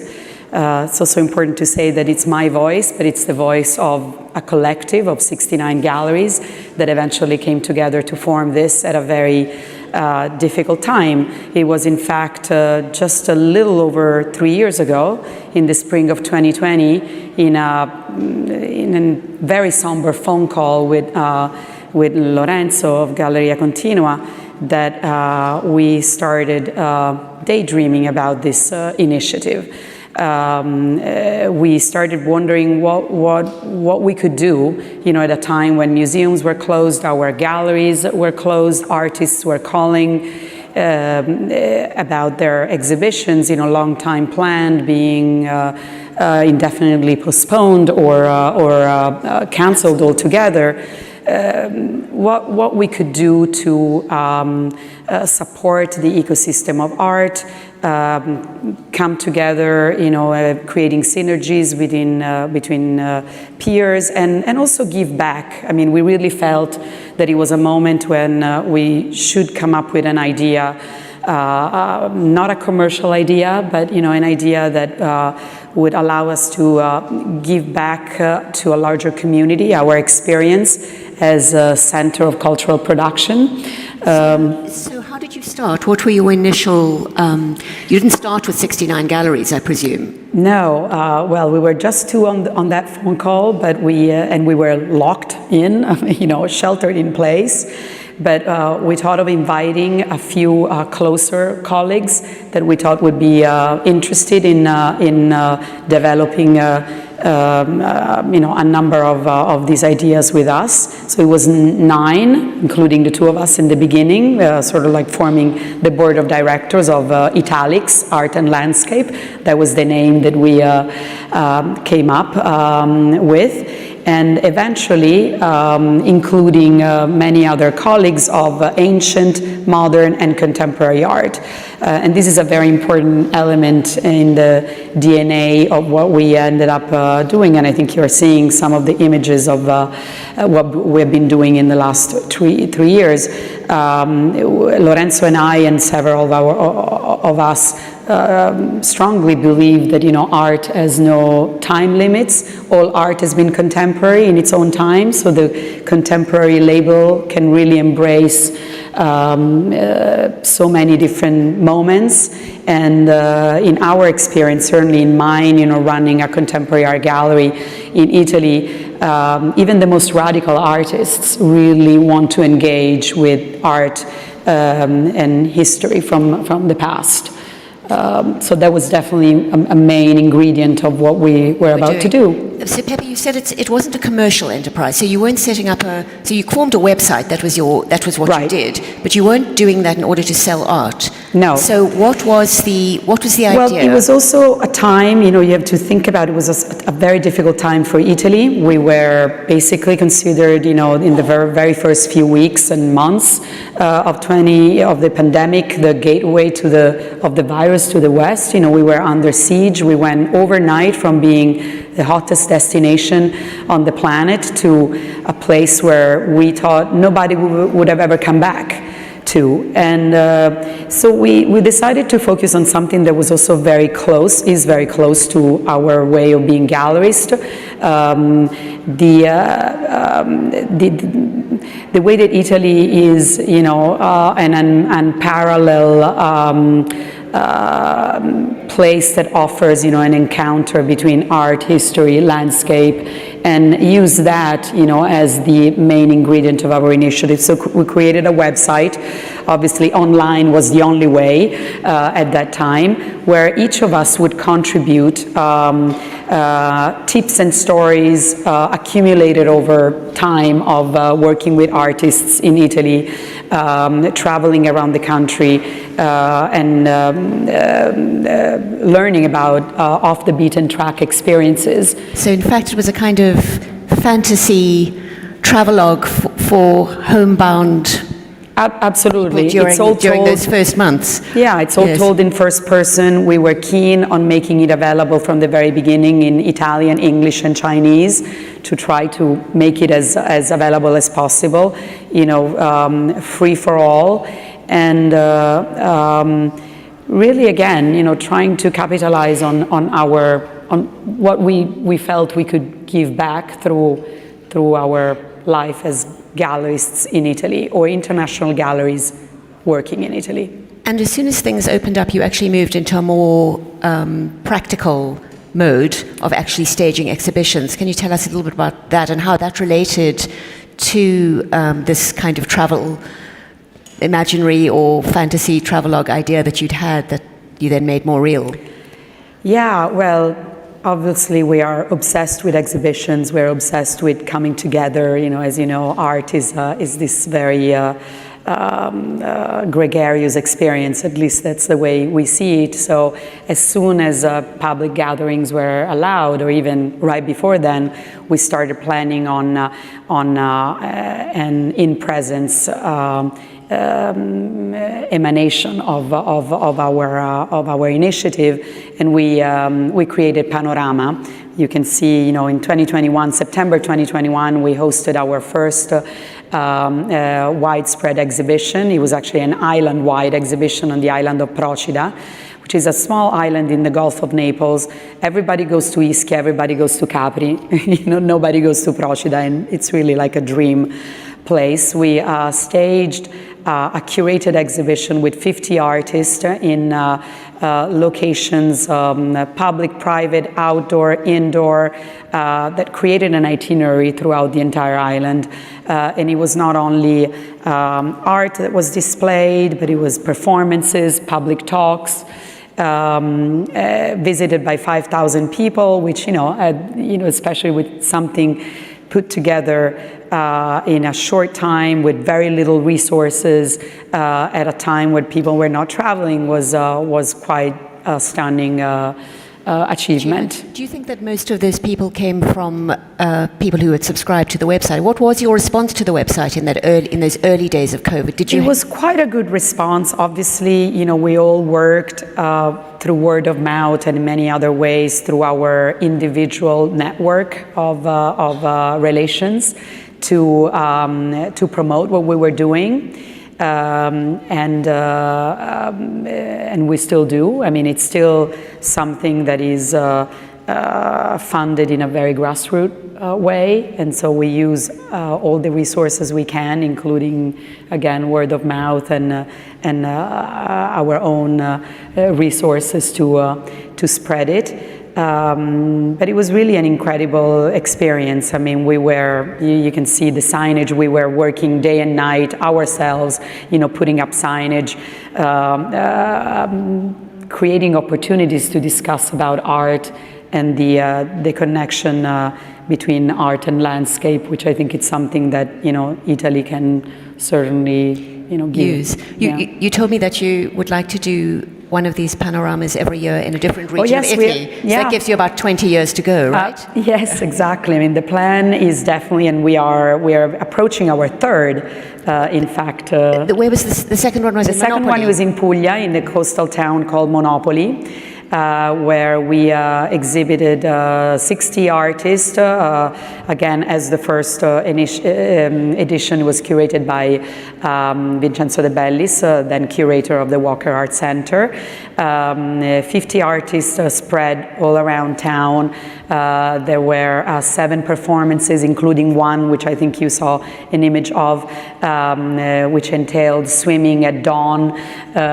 It was connected to a very traditional rite, local ritual, which is supposed to give you health for the entire year. There was a panel, like a program of public talk every day, and 12,000 people attended. There were lines, outside the several locations, many of which were open, including this one, for the first time in decades. That decommissioned church had not been seen by anybody living in the town of Monopoli. So you really try to engage with the local communities, with the local, with the region. Absolutely, that's very much part of what we're doing. We work with the local administration and with the local public. In Monopoli, for example, we worked with the local school, training students to be guide of the exhibitions. We worked with the local library, to which we ended up donating dozens of volumes about art that really enlarged and enriched their holdings. And so that's very much something that we care for. We don't want to be perceived, we don't want to be a spaceship that lands in a place and then leaves. But we definitely want to engage in a long-lasting conversation. And it's interesting that people from past editions have been coming and to the following ones. I presume that your curator came from outside of your group of 69 galleries, and does that mean that the artists who are chosen or performers who are chosen are not necessarily from within that community? Absolutely. I mean, for us, it's we can't underestimate the importance of the curatorial approach. So each edition, it's curated by curator that is chosen for its curriculum and the way that he or she is respected in the art world, his independence. Vincenzo De Bellis was at the time curator of the Walker Art Center. This year, which we're going to be in L'Aquila, which you're seeing now some images of this beautiful medieval town. It's going to be curated by Cristiana Perrella, who's an independent curator and former museum director. The project is curatorially completely in their hands. We create the infrastructure for the project to happen. L'Aquila is the capital of one of the most beautiful and least visited region in Italy. It's in the center of the country. L'Aquila is a medieval town, historically very important. It was hit in 2009 by a major earthquake, and it's been undergoing an important process of redevelopment and repopulation. And I think the September edition of Panorama is going to be particularly powerful because of all of these ingredients. And you're all invited to attend. It's from the 7th to the 10th of September. Again, it's open to all. One last thing that I forgot. Yeah? I wanted to ask one last question, but go on. To say was that because of the relevance, and in importance, hopefully, of what we are achieving. UNESCO has given Panorama its patronage, something that gives us huge joy. It's something that's very flattering and inspire us to do more and better.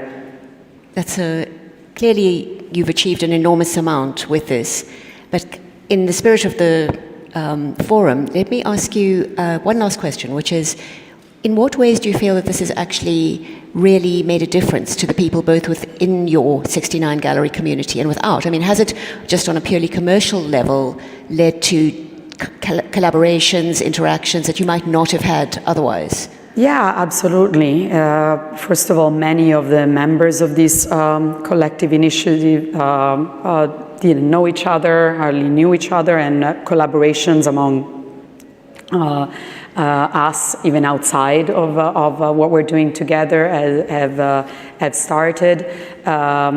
Clearly, we each serve each other in terms of enlarging the network of relationships that are formed. Together is definitely better, and this was something that Lorenzo and I believed in from the very beginning. We have forged much closer relationships with our territory. We are hopefully, we hope to give our little support to our country in terms of showing and sharing what's lesser known and reaching smaller communities that deserve to be more on the map. So there are many ways that I think this initiative has really had an impact. Exactly. Yeah. Good. Thank you very, very much. Congratulations on this, Thank which you so sounds much fantastic. for giving me the opportunity to speak about this. Yeah. Thank you.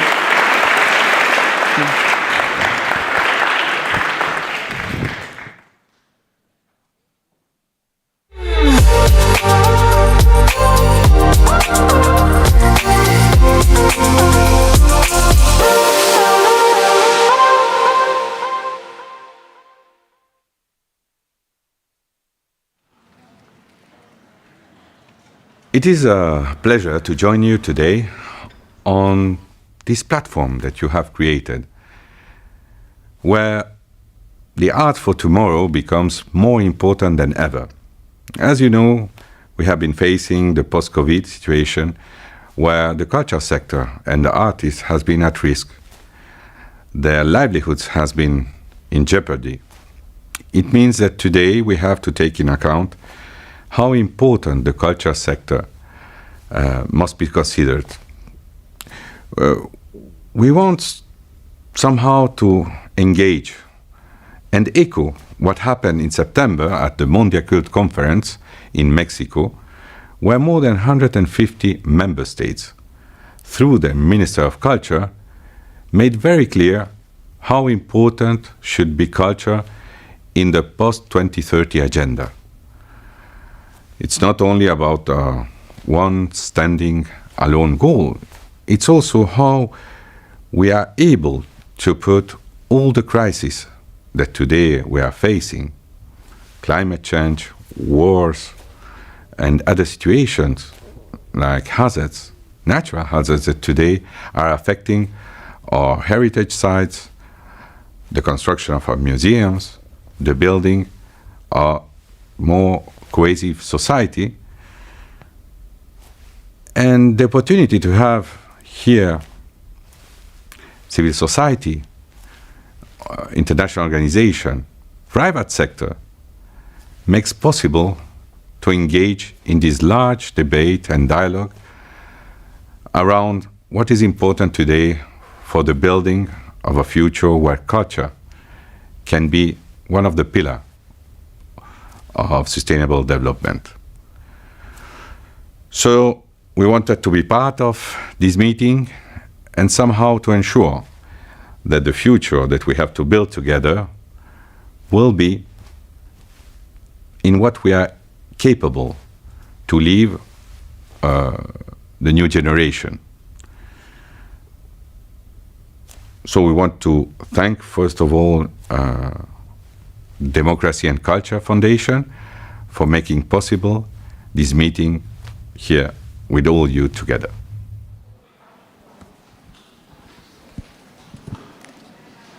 And now we'll be taking a short break. We're going to make it a little bit shorter than what is on the schedule because we're running a tiny bit behind schedule. So 20 minutes, please. Be back in the room. And we'll have our next panel on gender and the arts.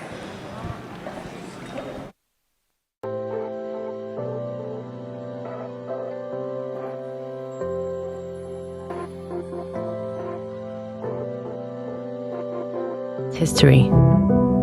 When that history is abundant, it inspires and enriches everything that follows.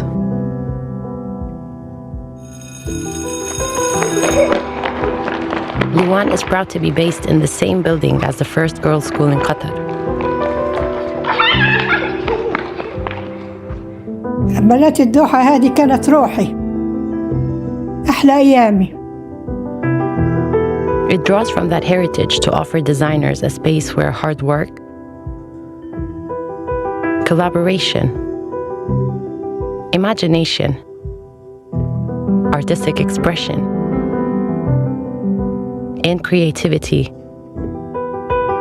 can flourish like never before. Honor the past to celebrate the future. Liwan Design Studios and Labs.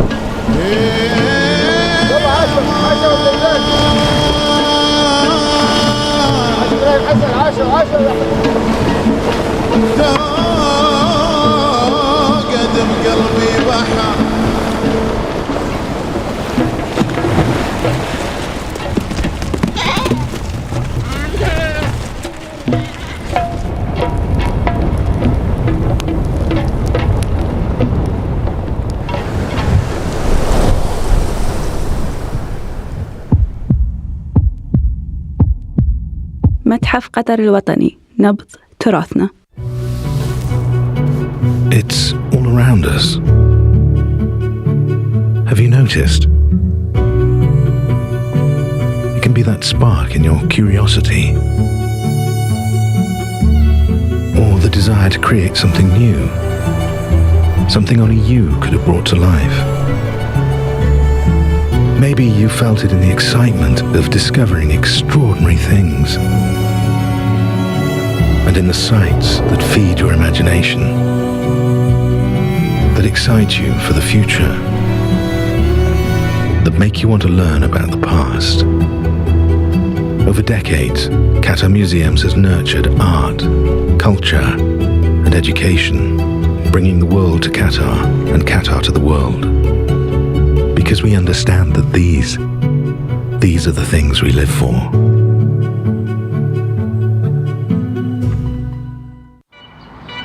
شنو يلهمك عشان تبدع؟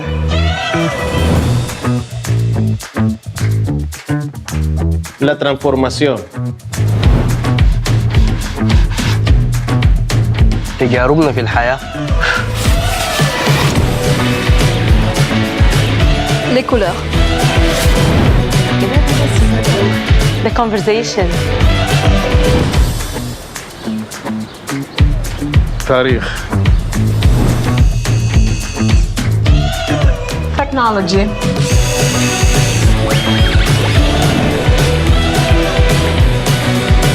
The ambience.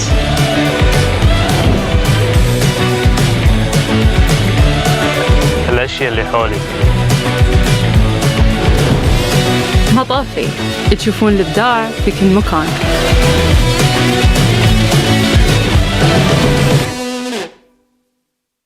A building is defined by its history. When that history is abundant, it inspires and enriches everything that follows.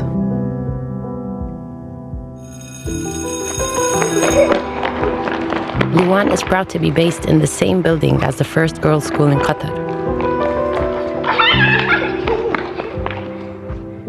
بنات الدوحة هذه كانت روحي أحلى أيامي. It draws from that heritage to offer designers a space where hard work,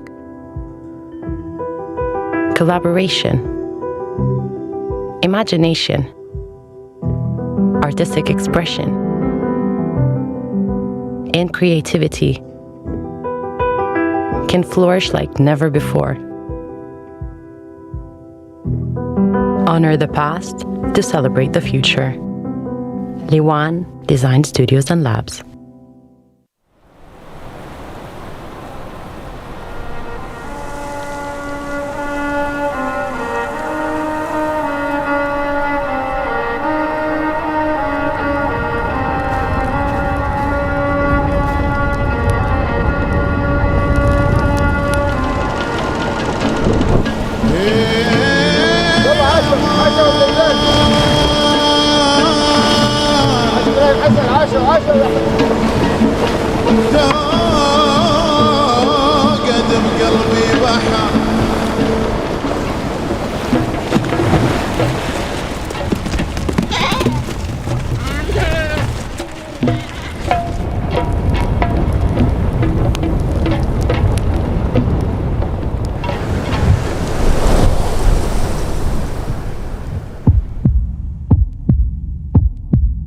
متحف قطر الوطني نبض تراثنا. It's all around us. Have you noticed? It can be that spark in your curiosity, or the desire to create something new, something only you could have brought to life. Maybe you felt it in the excitement of discovering extraordinary things, and in the sights that feed your imagination, that excite you for the future,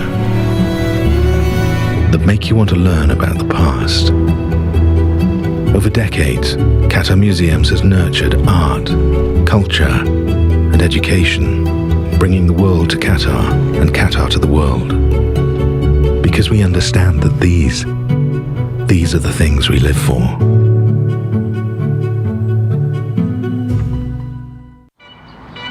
شنو يلهمك عشان تبدع؟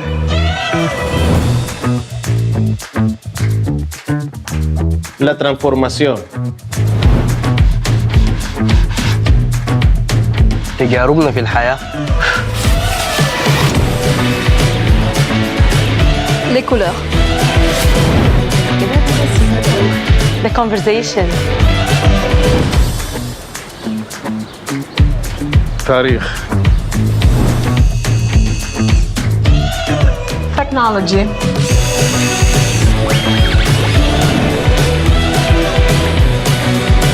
The ambience.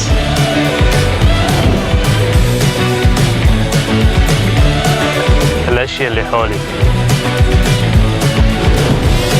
مطافي تشوفون الإبداع في كل مكان.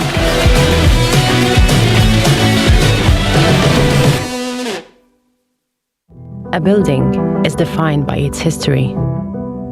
When that history is abundant, it inspires and enriches everything that follows.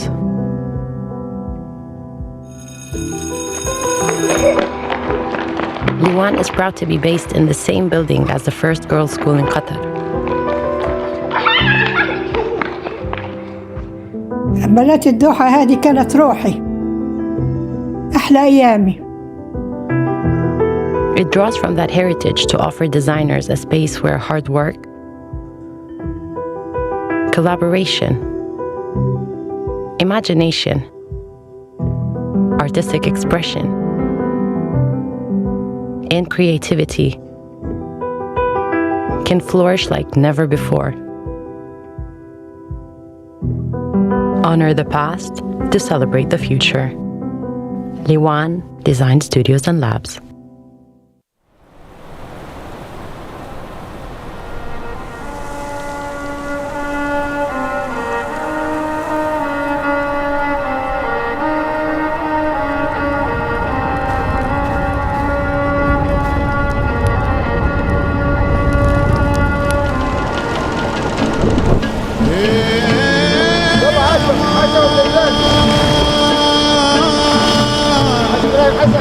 قدم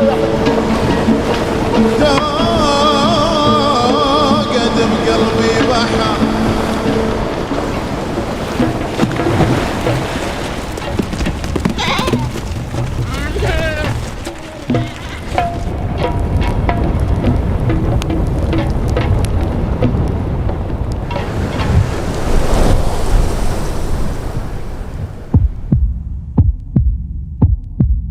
متحف قطر الوطني نبض تراثنا. It's all around us. Have you noticed? It can be that spark in your curiosity, or the desire to create something new, something only you could have brought to life. Maybe you felt it in the excitement of discovering extraordinary things, and in the sights that feed your imagination, that excite you for the future, that make you want to learn about the past. Over decades, Qatar Museums has nurtured art, culture, and education, bringing the world to Qatar and Qatar to the world. Because we understand that these are the things we live for.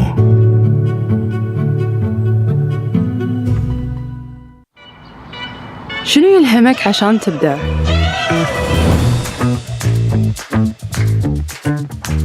La transformación. تجاربنا في الحياة. Les couleurs. The conversation. تاريخ. Technology.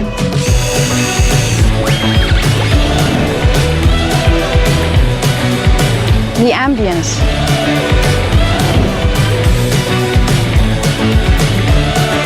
الأشياء اللي حولي.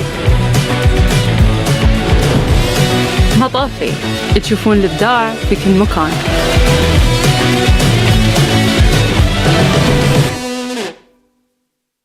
A building is defined by its history. When that history is abundant, it inspires and enriches everything that follows.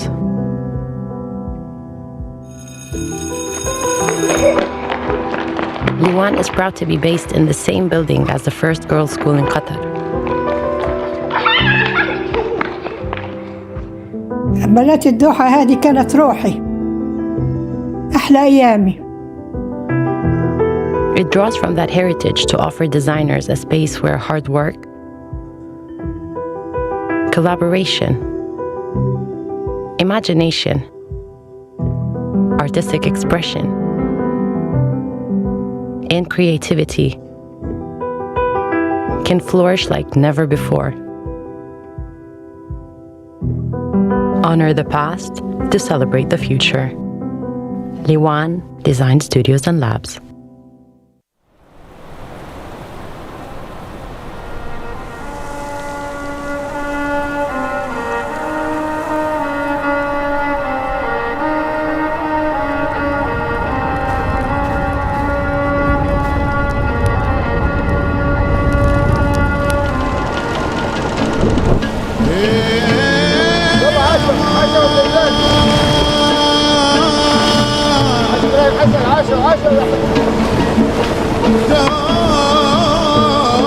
قدم قلبي بحر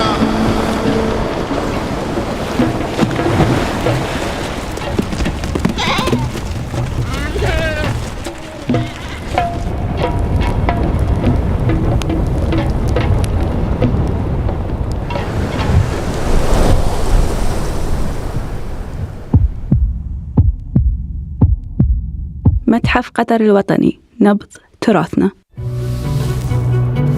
It's all around us. Have you noticed? It can be that spark in your curiosity, or the desire to create something new, something only you could have brought to life. Maybe you felt it in the excitement of discovering extraordinary things, and in the sights that feed your imagination, that excite you for the future, that make you want to learn about the past.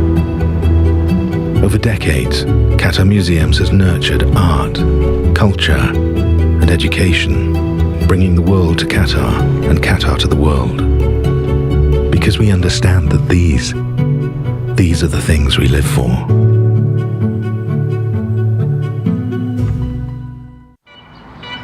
شنو يلهمك عشان تبدع؟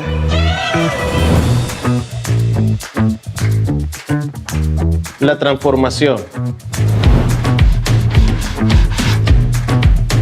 تجاربنا في الحياة. Les couleurs. The conversation. تاريخ. Technology.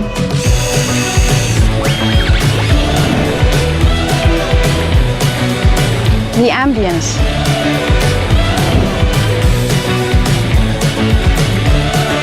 الأشياء اللي حولي.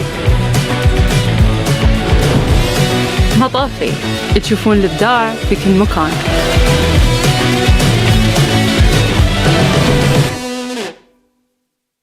A building is defined by its history. When that history is abundant, it inspires and enriches everything that follows.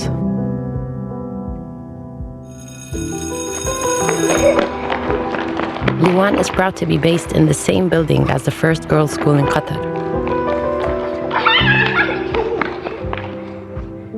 بنات الدوحة هذه كانت روحي أحلى أيامي.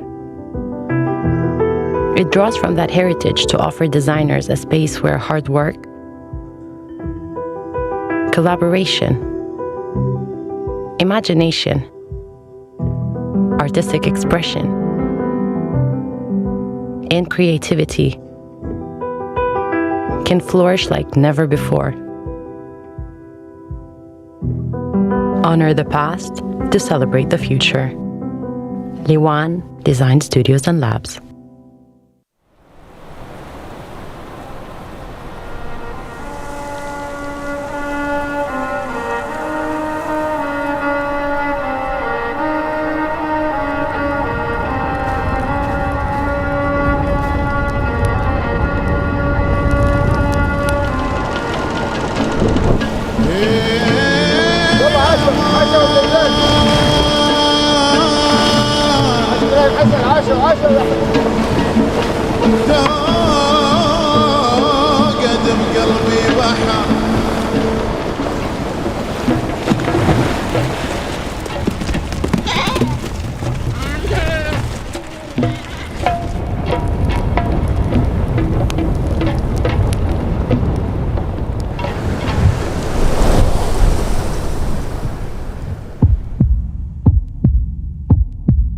متحف قطر الوطني نبض تراثنا.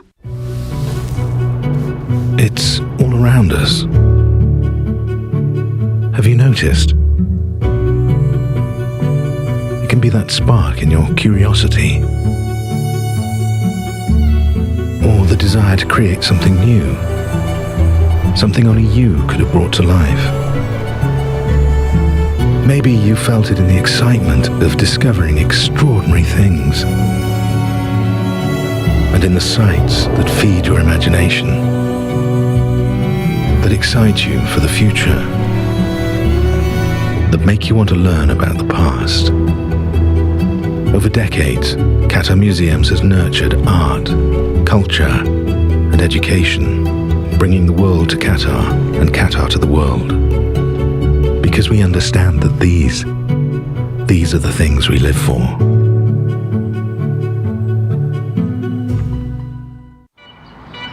شنو يلهمك عشان تبدع؟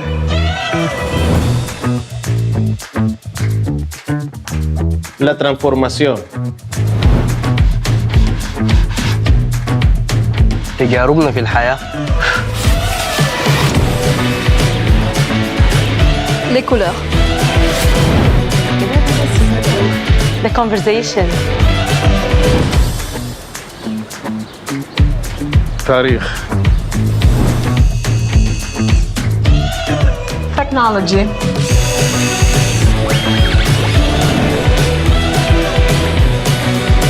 The ambience.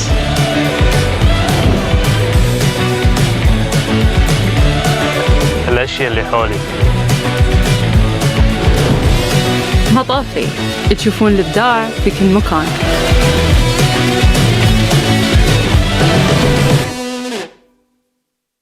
A building is defined by its history.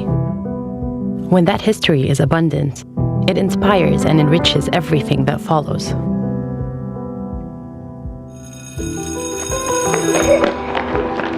Liwan is proud to be based in the same building as the first girls' school in Qatar.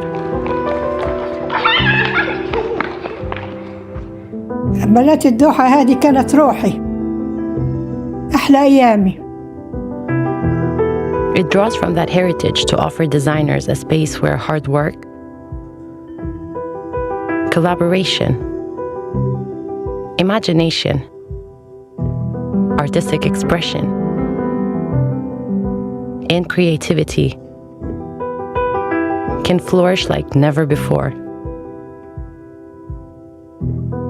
Honor the past to celebrate the future. Liwan Design Studios and Labs.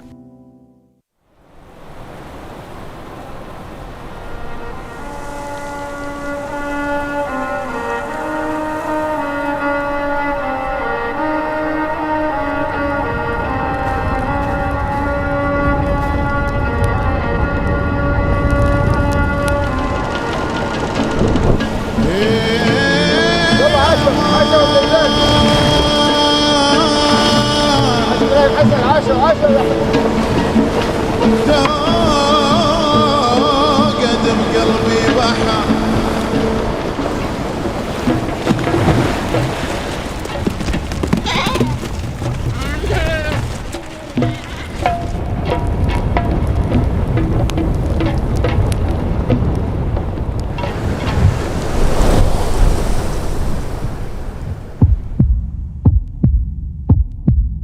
متحف قطر الوطني نبض تراثنا. It's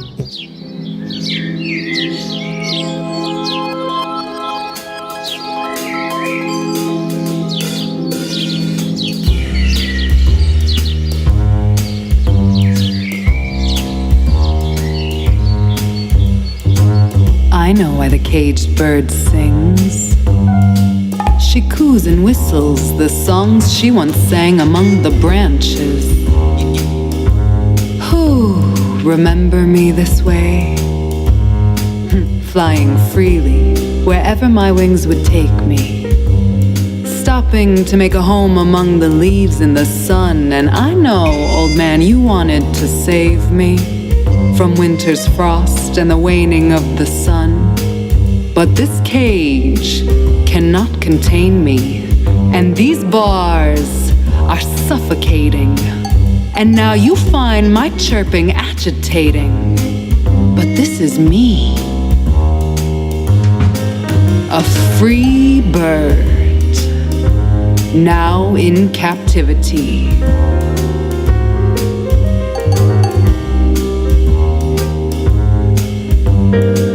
And you keep me warm and fed, but I have no sky to dive into, no vast and endless blue. Instead, these bars surround me, and I'm starting to resent you, old man, for holding me captive.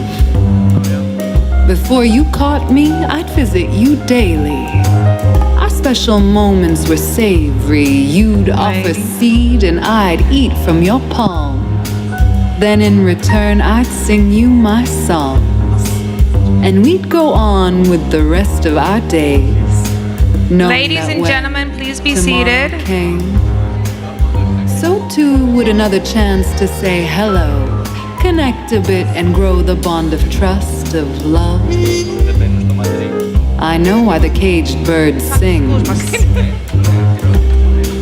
'cause now I am one.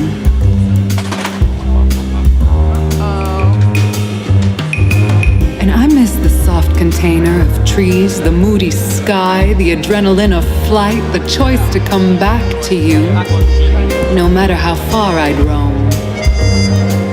I'd made a home of our friendship, and somehow you've made a prison of care.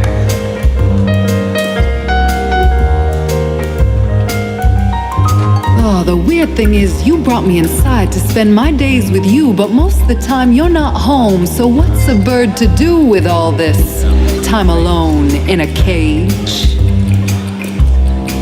You tell me, babe. I started to chirp a little louder with more frustration, and this disturbed your peace. You put me out on the balcony so you'd have some space and quiet. My songs aren't special anymore. You only visit to feed me, and even that sometimes you forget to do, and then I'm left waiting for you,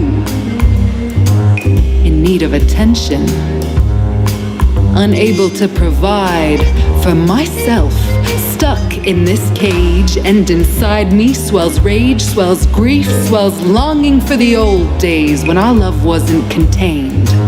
I didn't have a name, wasn't your pet, just a special bird with whom you'd connect, a source of joy throughout your day.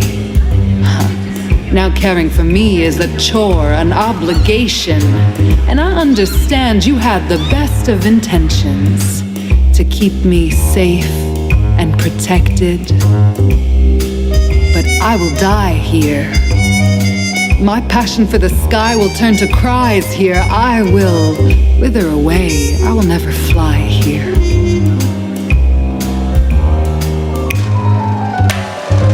I know why the caged bird sings. If you listen, you can hear the sorrow in her chirping, the longing.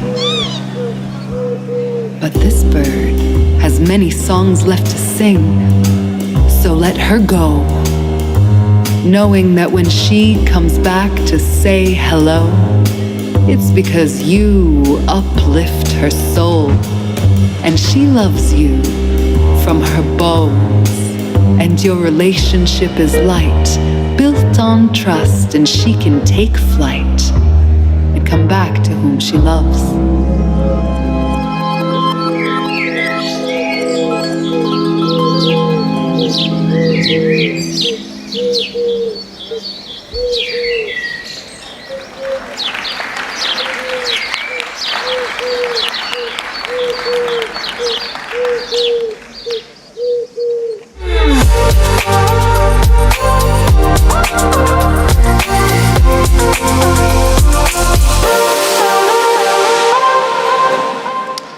Hello, ladies and gentlemen, and welcome back. My name is Matthew Anderson. I'm the European Culture Editor of the New York Times, and it's my great pleasure to join you for this panel on gender and the arts, crises and correctives. I think that the video that we've just seen sets the tone for the discussion really well. It's no surprise to anyone here to hear that there is a problem of representation in the world of the arts. It's something we've been hearing about since the 1960s.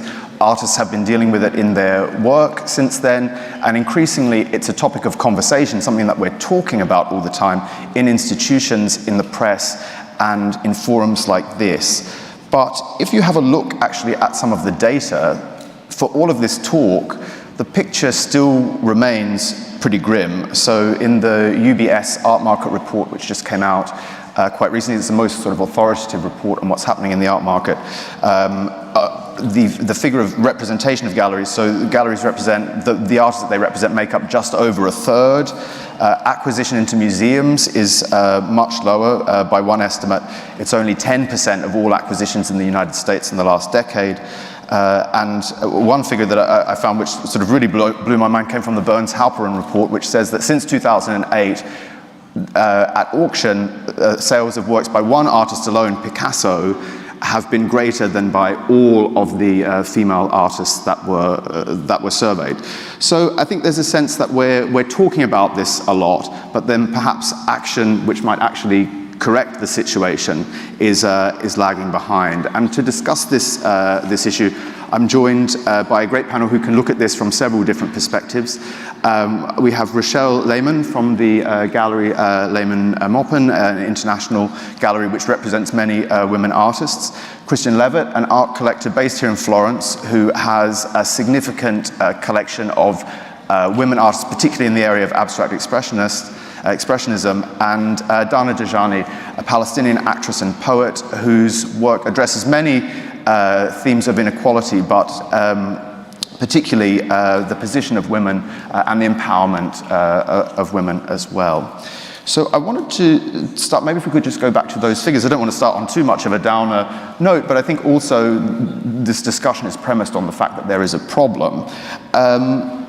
Rochelle, maybe I could start by asking you, do you think that those figures show that we're doing something wrong, or in all of this talk and our efforts to fix it, or do you think that we just need to be patient and that we're heading in the right direction and that the change that we're looking for will come eventually? So it's a hit and miss question. We are doing something right. We are not doing enough of the right, and the question is why, and the question is how long, right? First of all, maybe you could say what you think that we're doing right and what we're not doing enough of. So let me give you some positive news. The positive news is if you look at biennials, and particularly if you look at the Whitney Biennial, you have since 2012 to 2022, the participation of women slowly but steadily rose from 28% to 48%. When you look at the last Venice Biennial by Cecilia Alemani here in Italy, in Venice, it was over 80% women, and it was really a statement. So we're doing something right. We're doing a lot wrong. Here is what we're doing wrong. I would say that it's going to take, I'm going to give the bad news right away. I think it's going to take a long time, and we have to start quickly rethinking education and political initiative and the press in it. So what is really happening today is that the buying power is still with men. Men buy art, men buy male art. It is female buyers who really, there are some exceptions to my right, and I acknowledge it, but there are very rare exceptions. Thank you for being here. But it is female collectors, and I can talk to you from my perspective. It is female collectors who support my gallery, who support the many artists, female artists we represent. It has been always a huge goal for us, representing artists from all geographies, but in particular give a platform for female artists. So going back to you, I think when I'm saying education and the economists in the rooms are going to kill me, I think it's going to start by doing what some Nordic countries are doing. Paternity, maternity leave, a prolonged one. I'm going to say something which is absolutely not done in the United States. It's a political initiative, right? It's through education, through that role which is being really shared, and through that little baby which is growing, where he or she sees equally the division between tasks, but also responsibility between female and male, we can start changing something. So it's going to take a while, it's going to take some time, but again, on the positive side, politics, politicians, political countries have understood a long time ago that the power is with female. And if you see what's happening in Iran, when you see in other countries how women are being cherished and celebrated, I think in a strange way we need political change, but politicians also are the ones who acknowledge that change and power to women, and therefore in the art world as being a soft power is essential. Donna, perhaps I could bring you in there, because you are an activist as well as an artist, and you work on the intersection of literature, performance, film, but you're not specifically part of the art world as such in terms of the visual art world of galleries, museums, etc. I wonder what you thought of Rochelle's idea that really the way you're going to change the art world is by changing the world around it first. Yeah, I mean, one thing that just came to my mind when we're talking about education, I did a performance recently, impromptu performance in Florence a couple of nights ago, and I met a stand-up comedian, and we were talking about why we're here. I mentioned the panel, and he had an interesting story to share. He said that on Women's Day, one of the venues that he works with wanted to do an open mic for women, but there were only 2 female comedians in Florence, and he reached out to those 2 female comedians, and both of them happened to already be booked on Women's Day. So what is the opportunity here? It's to reach out to those 2 women who are potential leaders in the community and empower them with a venue, with education, with resources to then train the next generation. So the performing arts, literature, poetry need as much endowment and patronage as the visual arts. We have all of these statistics because we can measure what's in galleries. It's quite measurable.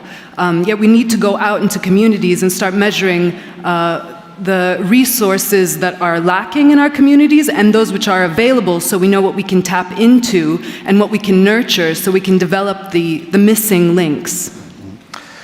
Christian, maybe if I could bring you in here. You are a man who does collect arts by women, and primarily so that's the main focus of a large part of your collection.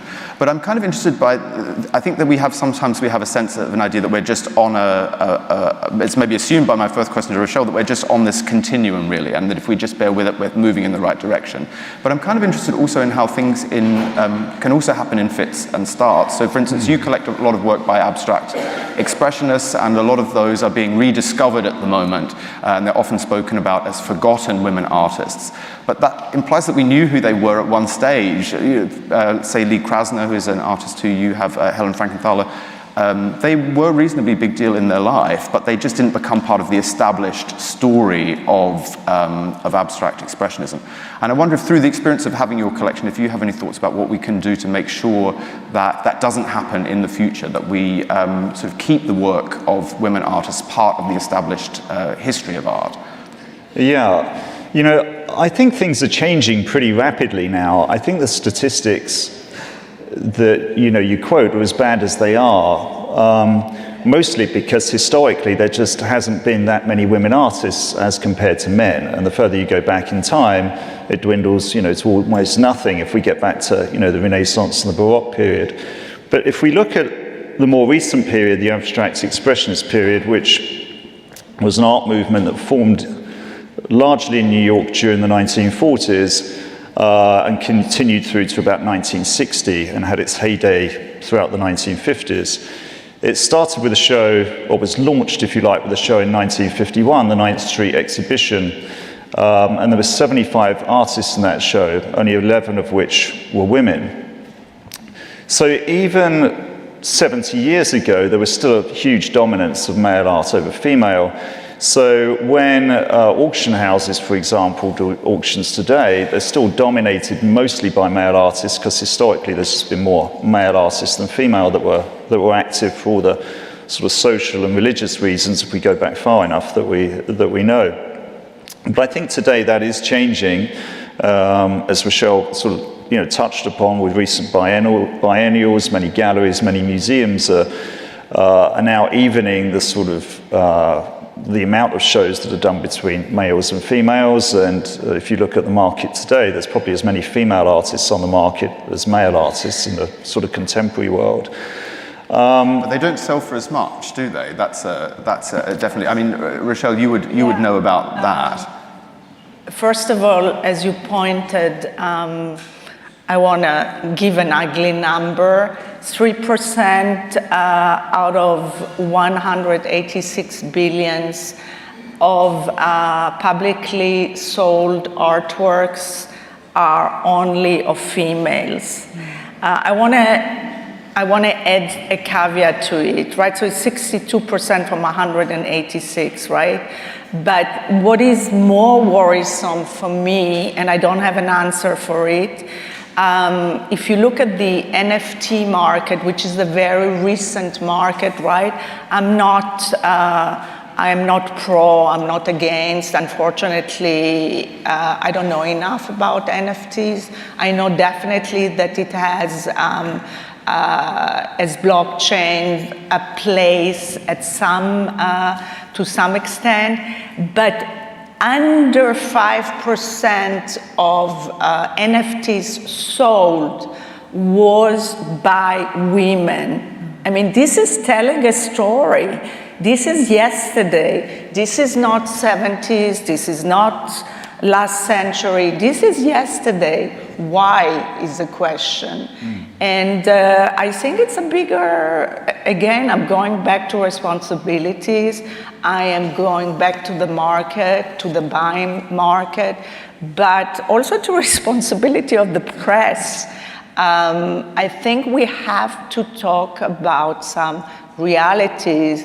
We have to ask ourselves, why is it happening? Is it because women don't trust themselves? Do we need to create more role models? Is it going to be the next generation?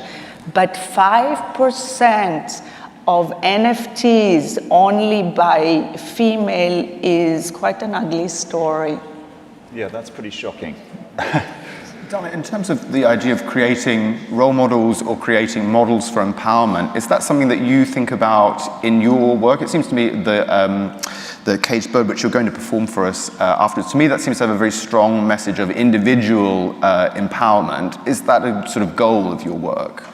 Yeah, well, Caged Bird, I won't be performing since you've just seen the video, and I just wanted to shout out my husband, Ramikanso, who animated the work with me over the course of a year. But in producing this work, you know, the poem is written from the perspective that one can say it quite obviously, it's a possessive sort of romantic relationship. But in the visual aesthetic, I wanted to portray obviously, she's a woman of means, a woman of wealth.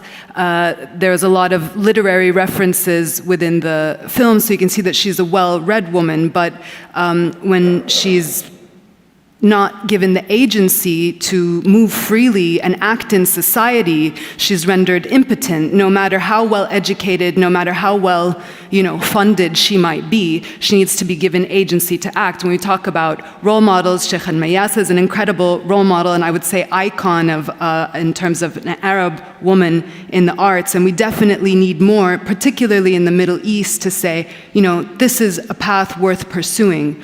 When I decided to study theater, my parents protested vehemently. They said there is no pride for our daughter to be on a stage. And of course, when I studied, it was, pre-Instagram and pre-TikTok, and now everyone is somewhat on a stage. And so it's become a lot more socially acceptable and accessible to see and be seen.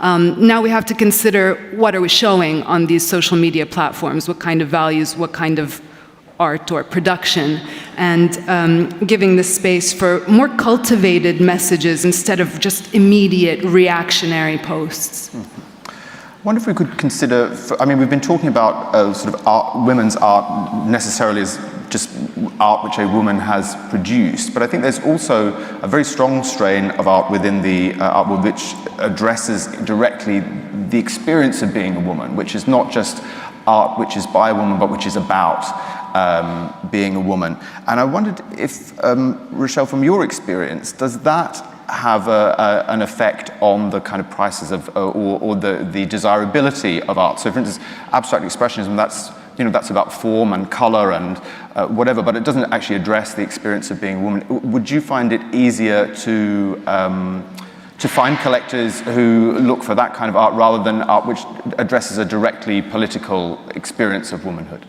So I would like to quote an artist who I work with, who is a male artist, Kada Atya, who curated the last Berlin Biennial. And the reason he does art as well, because he's such a big thinker and philosopher, he says because art creates emotions, and it is through emotion that we can communicate that something that we cannot communicate otherwise, hence soft power. So to answer your question, good art has somewhere an emotional power, right? And having this emotional power comes from who the artist is. There is always a personal story. The artist, if it's abstract, if it's figurative, if it's performance art, if it's installation art, there is always a part of the artist, of the personality of the artist, kind of an auto-portrait in the artwork. So to answer your question, I think what you're referring to is something a little bit different. Women were telling a personal story in a way which is more emotional, because there was a bigger need to tell that story. Would they be more neutral, more emotionless? Would it be more successful? Would it sell for more money? Maybe, but it wouldn't last. It wouldn't be good art. So we'll take some questions from the floor in a moment. But Christian, I wanted to ask you, we've heard that most collectors are male and that Rochelle sees that as a big problem in terms of how we can create a market for women artists. But what draws you as a male collector to concentrate your collection on the work of women artists? Is it a political thing? Is it aesthetic? Or is it kind of a combination of both? Yeah, no, it's definitely not political, actually, to the artist's credit. I've created a number of collections. I collect antiquities, old masters, and in the last 10 years I've been collecting female abstract expressionists. The thing that really sort of attracted me to that area was the quality of the artworks by artists that had been overlooked. 2 or 3 less so, namely Joe Mitchell, Lee Krasner, and Helen Frankenthaler, which, as discussing price, were trading at about 1/10 of the price or 1/15 of the price of a Willem de Kooning or Jackson Pollock or Mark Rothko. And then there was another huge step down to 10% of their prices to the sort of the next level artists of Elaine de Kooning and Grace Hartigan, who were also major artists of the abstract expressionist period. And then there was another major group of artists where the prices were another, let's say, third below those. So many of these pictures, if not all of them, depending on, sort of matching pictures and matching artists, are equally as good as some of the male artists or many of the male artists of the period. And yet trading at one tiny, tiny fraction of the price. And many of these pictures had been shown in the major galleries of the 1940s and 1950s, had shown with Peggy Guggenheim in the 40s, had shown with Betty Parsons in the 50s, Tibor Denage in the 50s, the Stable Gallery in the 50s, often had labels on the back of the pictures, had often been in major shows at museums like the Whitney, the Guggenheim, SF MoMA on the West Coast, etc. So here was this fairly large number of artworks on the market with absolutely blockbuster provenance, absolutely exquisite pictures at what, at least to me, were accessible prices. That was impossible amongst the male artists. So what sort of drove me to build this collection was, first of all, love of the arts, They were high quality pieces, and if you read the words of the artists, the female artists themselves of the period, they weren't looking necessarily to sort of compete with the men. They didn't really have a sort of thinking about sort of the gender situation at the time. They just wanted to create great artworks. That was their only personal agenda.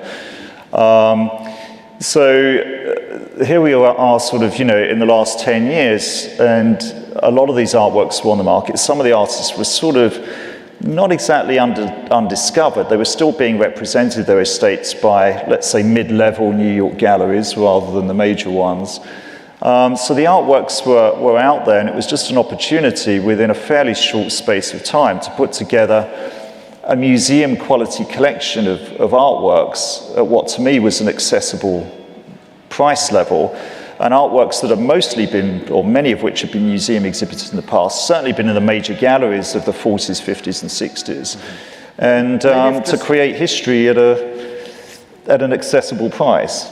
So just to turn ourselves towards the future briefly before we take a couple of questions from the floor, I think that people often say, oh, it's quite easy to fix problems about representation, and the way you do it is by bringing in quotas in institutions, in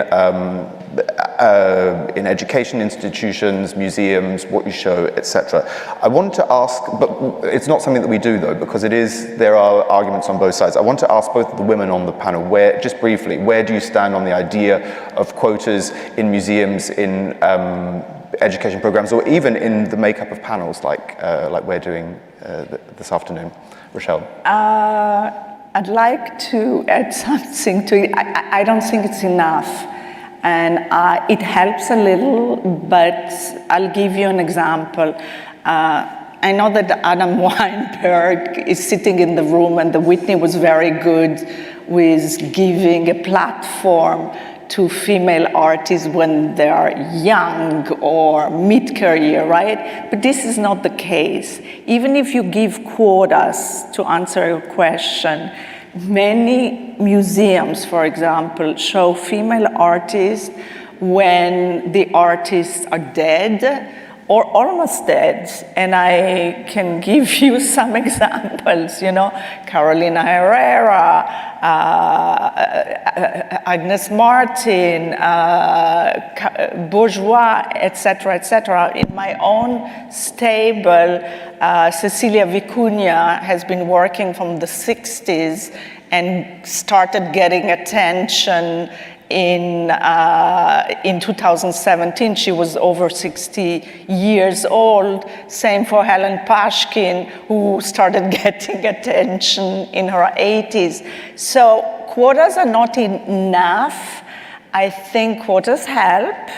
It creates awareness, but it's not enough. And Dana, what about in the world of, say, festival which you might perform, or in terms of putting together programs, what are your thoughts on quotas?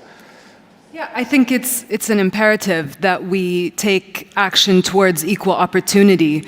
There's a triggering word, which is reparations. I don't think reparations are a shameful thing. I think it's a financial adjustment towards creating a more equal, balanced playing field. So I think in that way, women should be patroned. You say 80% of the programming was women. It's not enough. We need years of 95% women's program to start to catch up, because it's not to say that there haven't been female artists throughout history. It's just that they had social obligations and social restrictions and limitations, and if they did shun those obligations, then more often than not they were ostracized and lived on the fringes of their community, and when they died they left their legacy to no one. So if it did end up in auction, great for the person who ended up making a fortune on her work, but such a tragedy for her who lived a life that was really devoid of community and connection and celebration for her talent. So we can't do much to change the past.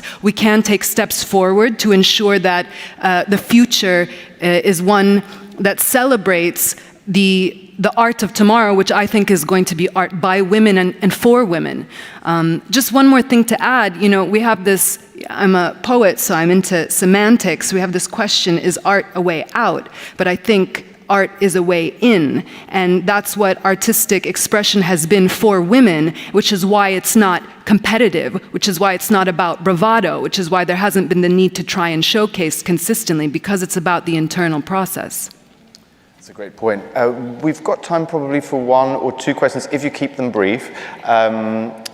Over here, if yeah, and if you could just say your name at the beginning, please, and who it's the question for. Oh, sorry. There's just a mic just there for you. Hi, it's Holly again. You mentioned Scandinavia in reference to parental leave and other gender equality aspirations. Norway actually introduced a gender compulsory quota within the law in 2007, a gender balance of 40-60 on the board of all listed companies. Does a top-down approach not seem as an effective and important step rather than the glacial speed of benchmarks and wishes for the future? Rochelle, do you want to take that? So your question is it, can you repeat your question? I heard your summary, but not the question. What is the question, really? I think I was asking if you're interested in the top-down approach based on your interest in Scandinavia and changes within legislation for quotas and how effective they've proven to be.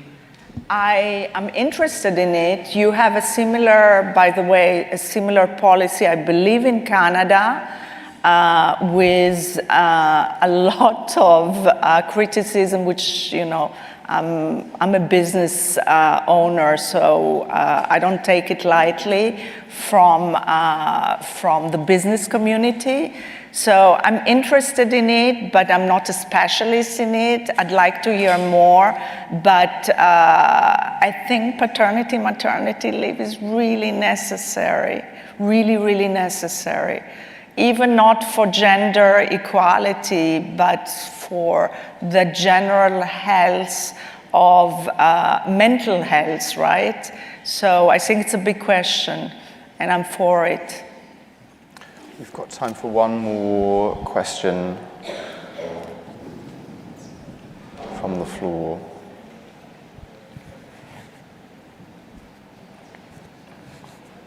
No?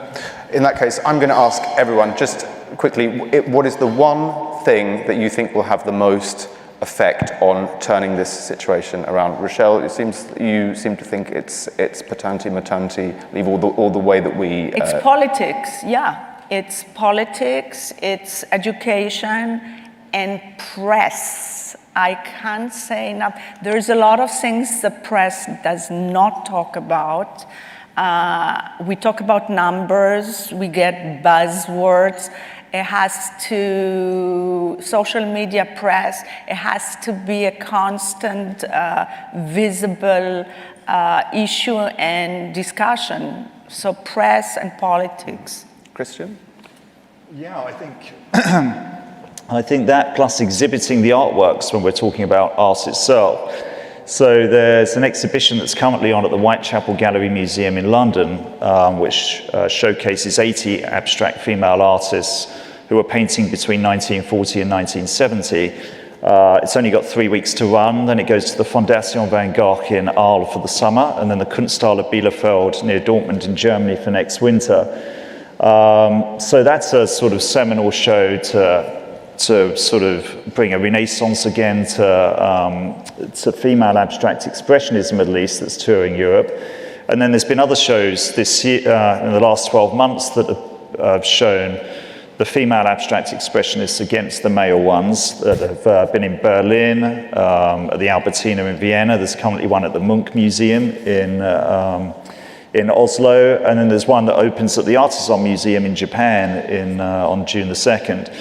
So there's certainly a lot of exhibitions out there right now which are leveling up the playing field, at least in mid-20th century art, between the males and the females, and or showcasing just the female arts. So, and they're shows which are getting a tremendous amount of media attention in their own countries. So all the major newspapers in the UK, actually several of them in the US, have covered the Whitechapel show, for example, and that will continue in France and Germany, and has happened in Austria and Germany earlier last year. So I think exhibiting the art encourages more media, encourages more collectors to collect the female art, and so I think exhibitions is key.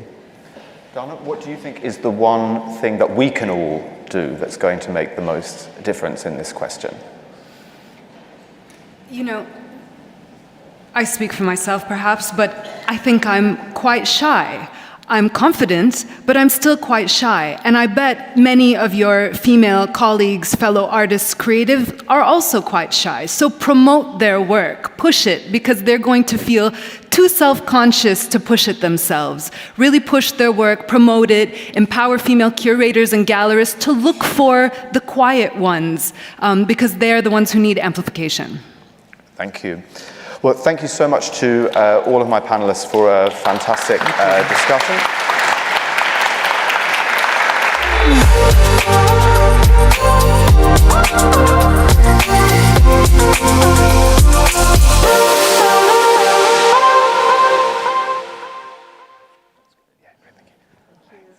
So I'm going to...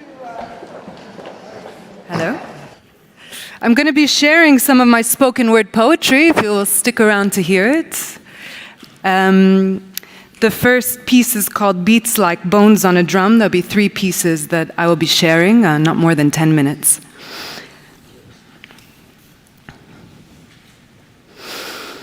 They say you're not ready to listen until you're willing to lose it all, to change. But when music hits you, you feel no shame and let go of blame. Because we listen to be moved, to be made to feel an emotion captured and spun, and then come undone. Listen, and we will access higher realms of self, because our natural instinct is to relate, to understand, to nod our heads and clap our hands when one articulates a stance on reality with panache, yet casually with a splash of novelty as words clash musically.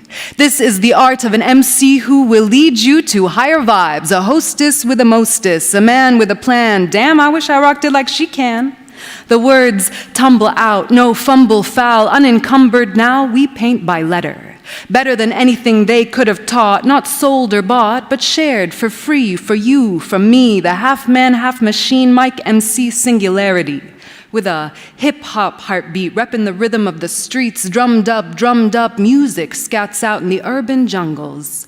Stomping ground of white cats and black dogs, tribes confused by the head lies of news and schools which bleach history and preach victory. But we are no one's fools. Listen, because the music is a tool, and the rhythm is calling, drums pound out a warning, they're telling us something. Listen. In the beginning, there was a word, and the word was iqra, was was fertile, was soul, feminine sound which mothered the universe. There's something undeniable about passion on fire, a person animated by their words, the MC personality. It takes confidence in your capabilities and content to hold an audience for a moment in time and deliver them to the divine, like modern shamans of the civilized Samsara. Listen, the heart is a solid organ which beats like bones on a drum and breaks like rocks crushed, 'cause even mountains crumble, and lush green is consumed by flames which fume from rage, and sooner or later the sinkholes in our souls force us all to surrender. Listen, let me take you on a trip down the winding roads of everywhere and into the inner, infinite expanses. We are all eternal wanderers questing for home. We are here, and if we are limited to share what we can feel by what we can describe in language, then let our words be specific yet languid. Let them do their duty and do it rightly. Noble words which carry meaning, cross seas and borders and into the hearts of men, fiending for an end. The MC speaks, commanding and lyrical, her commentary satirical, sharp and on point, emotionalizing verse through her gesture and voice, the mic a weapon, intellect ammunition, fighting ignorance in rhythm, leading the masses through a different sermon, street ritual, subliminal, and we access higher realms of self. Because our natural instinct is to relate, to understand, to nod our heads and clap our hands when one articulates a stance on reality with panache, yet casually with a splash of novelty as words clash musically. And when the music hits you, you feel no pain. You don't feel the same. because we listen to be moved, to be made to feel an emotion captured and spun, and then come undone. The heart is a solid organ which beats like bones on a drum and breaks like rocks crushed, because even mountains crumble. Listen, listen. Thank you. Thank you.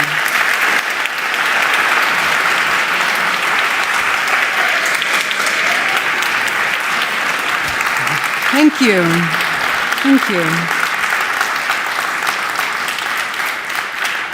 So the next piece I'd like to share is called The Way We Are Wound, and it's about the industrialization of beauty. And earlier in the panel, we talked about, work by women that feature women's voices, not just the feminine image, but the inner landscape. So I hope this offers a glimpse of that. A sound takes me back to a memory, a wind-up, and then a melody. As I watch a mechanical ballerina spin, silver box top reflecting jewels and trinkets within. And this is where the tragedy of comparison begins. Tall and slender, perched on a pedestal, sad but proud. As a young girl, I mirrored her as she spun around, perfect, surrounded by ornaments of beauty valued for their scarcity. See, those stones are treasured because they're rare and unique. But in the features of a woman, are those the same qualities we seek?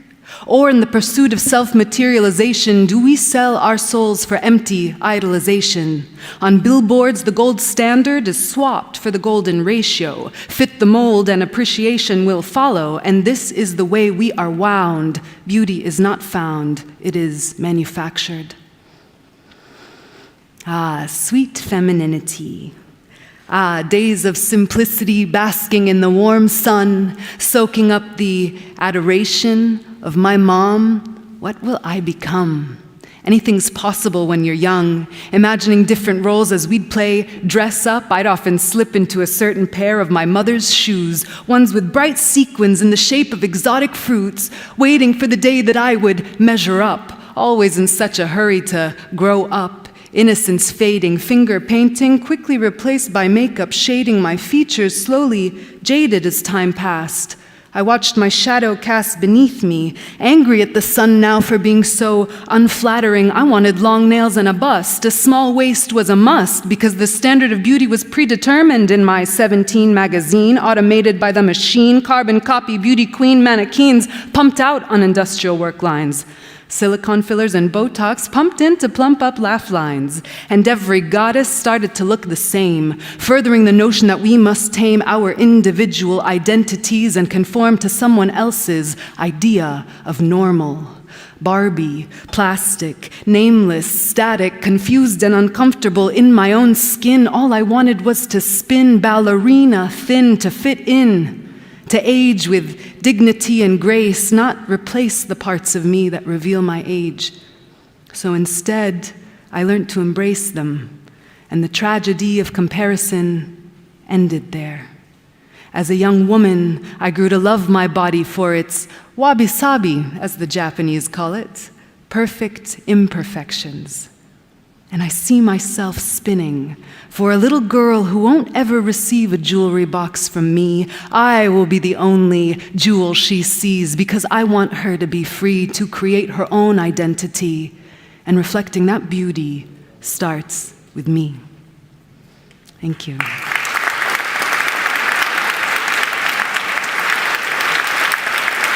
Thank you.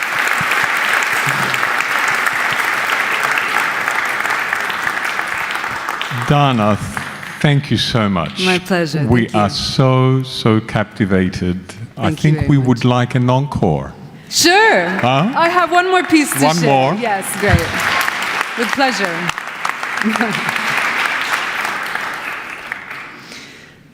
So the artists in the room, the curators, the gallerists, everyone, I'm sure you have come to a moment in your life where you have to make a decision, and it's a risky decision.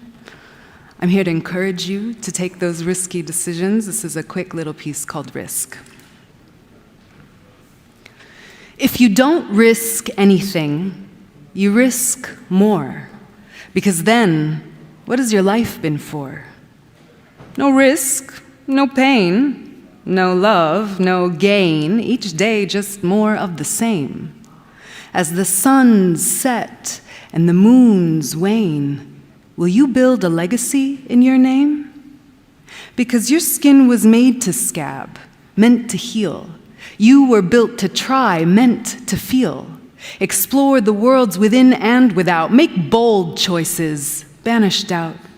You see, the risk itself is the reward. Put it all on the line. Feel open with no guards. Scale a mountain on your own. Courage is a love affair with the unknown. And when you find your way back home and safely, you'll understand what it means to be free, the freedom to give it all, to lose the certainty. Well, that is the gift of being me. Because if you never try, then you'll never grow. You'll never have scars to show. You'll never know how far you'd go with all the skills you've come to know. Because to risk stability for a life of creation is a divine act, God's manifestation. It's easy to take. Society is built on consumption, but they who have the guts to make, they actually serve a function to all of humanity. They transcend identity and reflect the human experience so that others can connect with what they see. Art helps us feel understood by our community so that we can feel love and empathy, and we risk comfort to create and share as passionate, powerful human beings. Because your skin was made to scab, meant to heal. You were built to try, meant to feel. If you don't risk anything, you risk more. Because then, what has your life been for? What's your life for? Thank you very much. Thank you.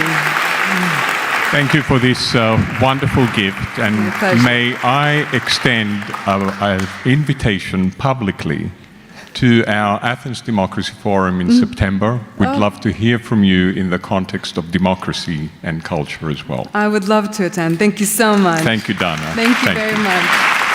Ladies and gentlemen, we now move on with our keynote conversation that is going to be led by Yorgos Archimandritis and Elizabeth. Please join us.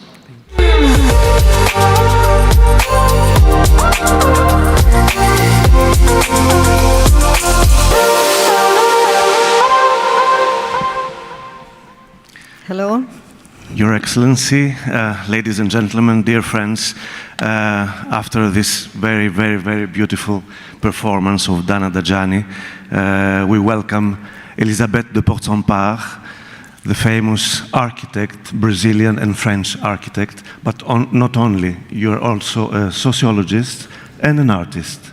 Yes, I started by art when I was a teenager, and after sociology, and after, as I was make a critical work about architecture and city planning, I prefer to do architecture to do best than to do criticism with sociology, and so that's me. When did you realize the very, very important social role of architecture? What was that crucial moment that you realized all this dimension? I think I have been interested in social issues in architecture since I was a teenager, because I have the chance to meet Serge Bernard, Desanini. They were pioneer. They had a pioneer work in architecture, and since the beginning of the 20th century, with the modern movement in architectural modern movement, architecture has been totally disconnected from climate, from the context, from the site. So here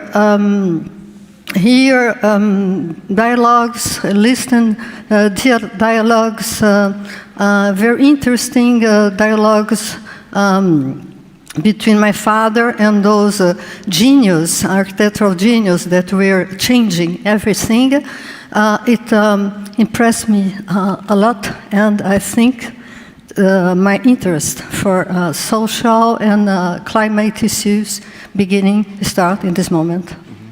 And at what point, at what stage of your career you started really being what you are now?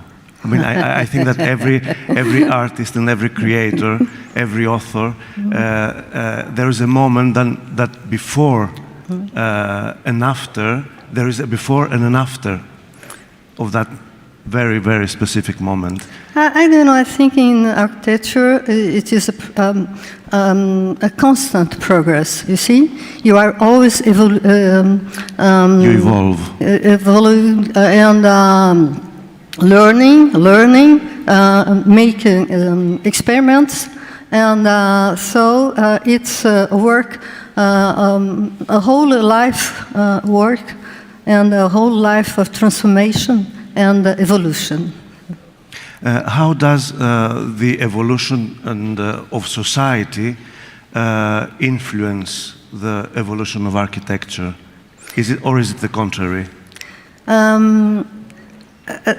It is complicated to say like that. We cannot too much simplify it, but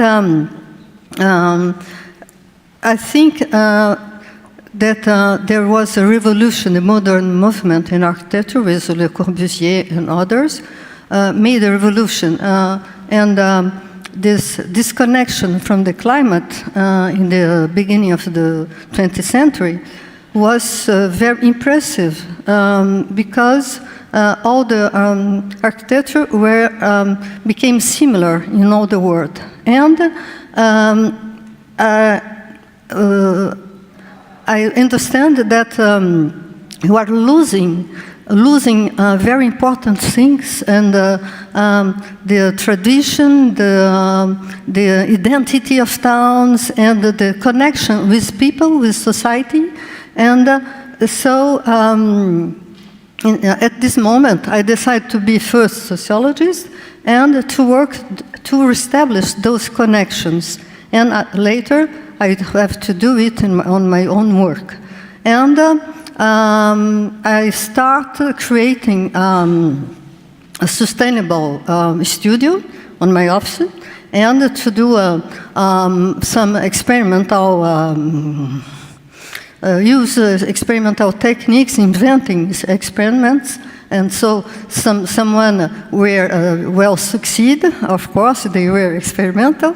Others were not understood by clients, because when you are architects, you depend of the clients, of course.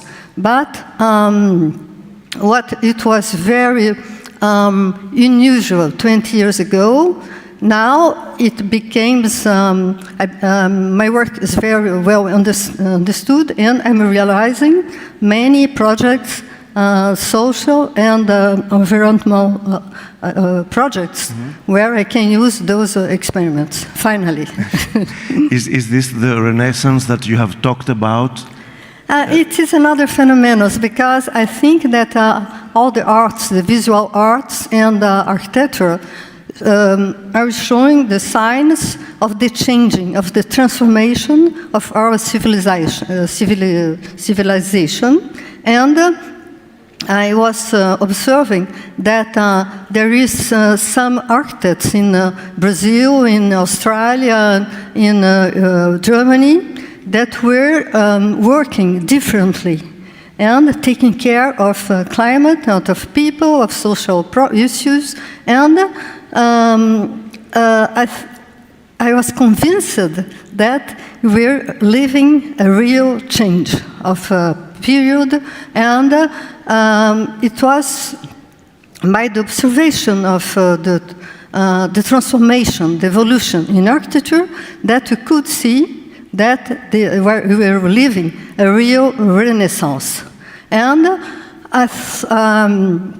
I made a conference in Paris. It was in 2016. The name was The Rebirth of Architecture and of Our Civilization. And some people were talked to me that I was totally optimist and I was making prophecies, and so it was funny.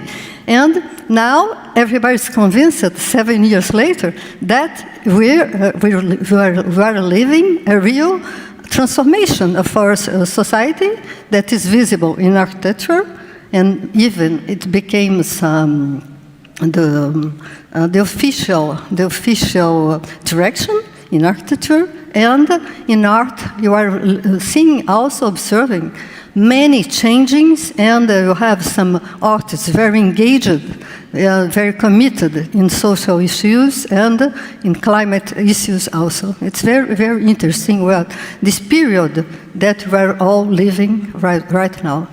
So you don't agree with other people that talk about crisis? For you, it's more like the beginning of a new era in a positive way.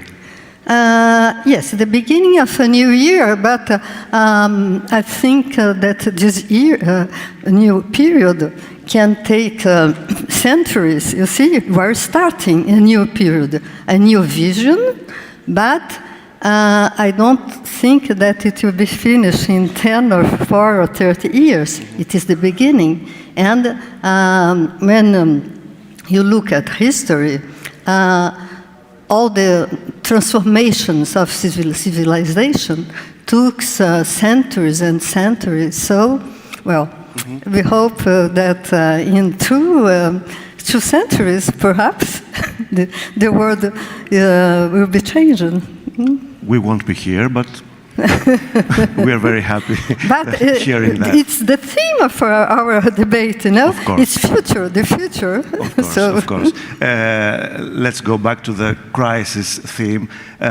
Is architecture a factor of influence against crisis more than arts or not? Is it more tangible? Of course, in architecture you can more tangible things, very concrete things, and in art, but art is also very powerful because with the freedom that the artists can use in their profession, in their practice, they can denounce and they can build the imaginary of people, and before acting, before changing things, you have to dream that it can be possible. And Dana said 3 very important words. It was freedom, risk, and the importance of life, and to change life. And I think that with art, we can work the imaginary of all the people, and people can imagine that they can take risk to be more freedom and to change the life. And that's the power of art. And in architecture, you can do things, but you are limited by the client, of course. You have limits. You can't do everything. We are trying, but it's very difficult to do, to have this tremendous freedom that an artist has. And it is, so their roles, the rules are totally complementary, I think. The rules of artists and architecture in the construction of the world. You have constructed many museums. We're talking about art and architecture. Would you like, of course you would, show us these museums? Yes. Some of them. With pleasure. I will start by this one. It is under construction. And it can illustrate very well an aspect of the new, I call the new architecture. That the material that you use to build the project it's not only the tangible materials as concrete or as, earth or steel. The material is the landscape, the culture, the local culture, the climate, the local climate. It is the real material. And of course, you can use other materials. Here, I'm using the raw earth, and it is, I think, and those large bands, there are large strips of earth are climbing, and they shelter the real museum. They shelter the old vestiges of the first Chinese civilization. It was the pre-Qin civilization, before Qin civilization. And it's very important to do archaeological museum. It is my 50th archaeological museum, because you are living this confrontation between the present, the past, and the future, showing the old vestiges, the vestiges of the beginning of the humanity, and after you are using techniques for that you know now, and making experimentations also of techniques for the future, as in this one, where you can see that the importance of the landscape on the project. It is a site museum, and this one is not a site museum. It was finished 5 years ago. It is the Romanity Museum that in the Nîmes town. Nîmes in France. France, yes, in the south of France. It was the capital of the Roman Empire 20 centuries before, 20 centuries ago. And here, the confrontation with the future and the past was very, very interesting. And I would like to show that contemporary architecture can be so strong, so impressive. And also, I was making the Paris, comment c'est Paris? Parier? I don't know. I can say it in Greek, bet. Yes, well, I was trying to show that it's possible to build a building that will cross also the next 20 centuries, I hope. I won't be here to see, but all the techniques were very sustainable, and you are in a seismic place, so the future will show if I was right. But I was opposing to, it is a manifesto for contemporary architecture, facing a very old Roman Colosseum. Can we see the video? Excuse me? Can we see the video? Yes, of course. It is the terrace, a very Brazilian terrace on the roof of the museum. This is the video. No. Up. No. No.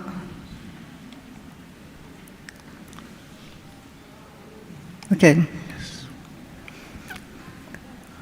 You have 2 minutes of peace.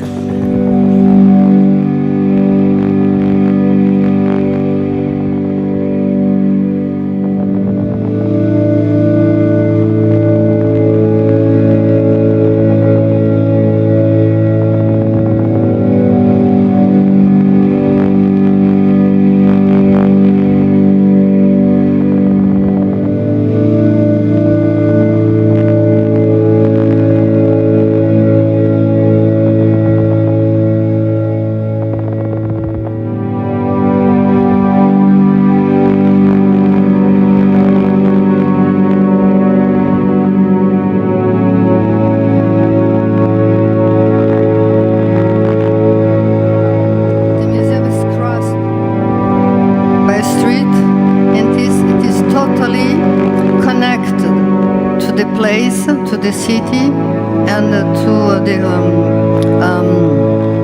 nature.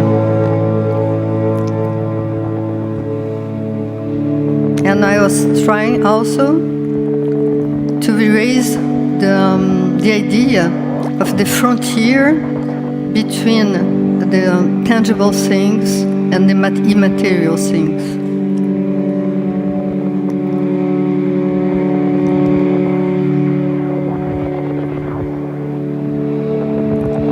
The stairs were inviting people to discover the collection.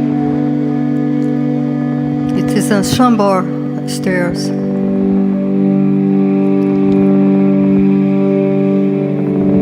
In the city, the collections, the Roman collections, vestiges are very, very important and very rare.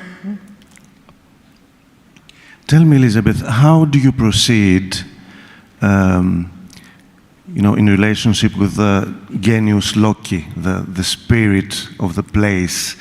How do you observe it? How do you listen to it? How do you study it? You have to analyze, to try to discover. It's very difficult. Here we are again in China. It's easier, of course, in Brazil or in France for me. But when I build in China, here you are in Shanghai. I spent a lot of time, many time in China, and I tried to discuss, to study the local problems. Here it was easy because it was a new neighborhood in Shanghai. It is Pudong, and it is a scientific center. It is a very strategic project for China. It is a scientific meeting hall, very, very huge. And I understand that this place was very mineral and very, they didn't have, all the equipment were very enclosed with the town. And I tried to open the equipment, the building. It is a very important. There is 120,000 square meters. And I could create a place on the ground floor, a public place, protected, and that will be used for events. It's free of functions, totally free, very huge on the ground floor, directly in relation with the town. And I created an urban park, not only with plants, but with kiosks, pavilions, that where you can do many things. There is small shops, and they create also exhibitions. And can we see it? Can we see the other pictures? Because they're very impressive. Yeah. So you are climbing on this urban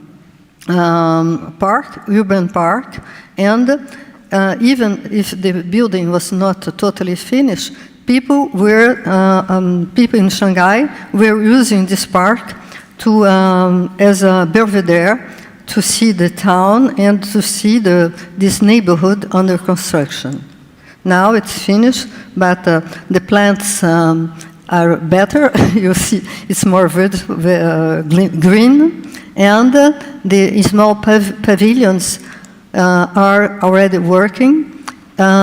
It is in ceramic, totally in ceramic, the facade, and I love these stairs. And also, those stairs were established relations with the ground floor, and people can go also to the park by the interior, by the exterior and the interior. In fact, you like to go up. You like verticality. I like the ascensional movement. As the life, we are always in ascensional movement. So I like to create those ascensional movements to show that you are always transforming ourselves and transforming the world also. Can we see the vertical villages?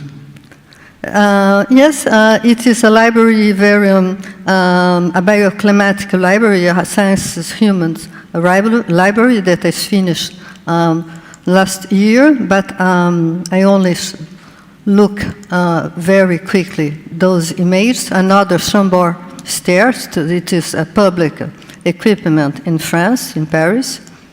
And I only explained this idea. It's very important because in the building, in all the terraces that there is, I create a huge terrace.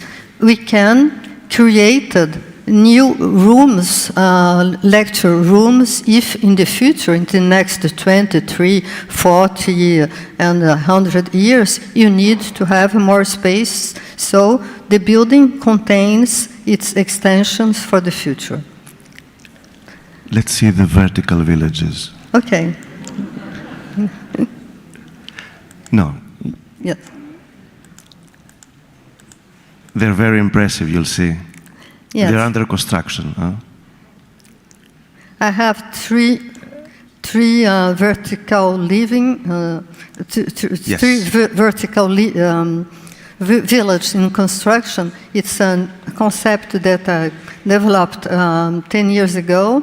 It was very hard to convince my clients to do it. The first one is a very big one. It is a tower in Taiwan, and it is composed by we start to pile people under the others, and you have stairs to climb till the last floor, till the roof, and each fourth floor you have a square where people can meet. So all the tower is conceived as a vertical village where creating links between people, creating events in the tower. So I'm creating living space, very attractive living space. Well, it is those one different. I'm building them in France. One near Nice is Sophia Antipolis. It is the innovation center of Sophia Antipolis. That is a place for innovation. And the other, it's a mixed program with habitations and offices and many others, cultural activities and so on. And you can see on the red lines, the street are climbing on the buildings, and all the functions are connected, and we are connecting in the interior links between people, because I think it's very important also to work in this direction, to propose to create links between people, as it is very important also in art, and some artists, as Ernesto Neto, who is also Brazilian, from Brazil, is also working in this direction. And he made a very important work to create links between people also. It was an installation that he has done in São Paulo. And I would like to Ernesto do something like that in my in a very important station, that train station that I'm building in France, but unfortunately it was not possible. But I think that this kind of work that some artists are doing and that architects are doing also to create links between people are very, very, very important, because you are living in a period where we are losing freedom, the notion of freedom.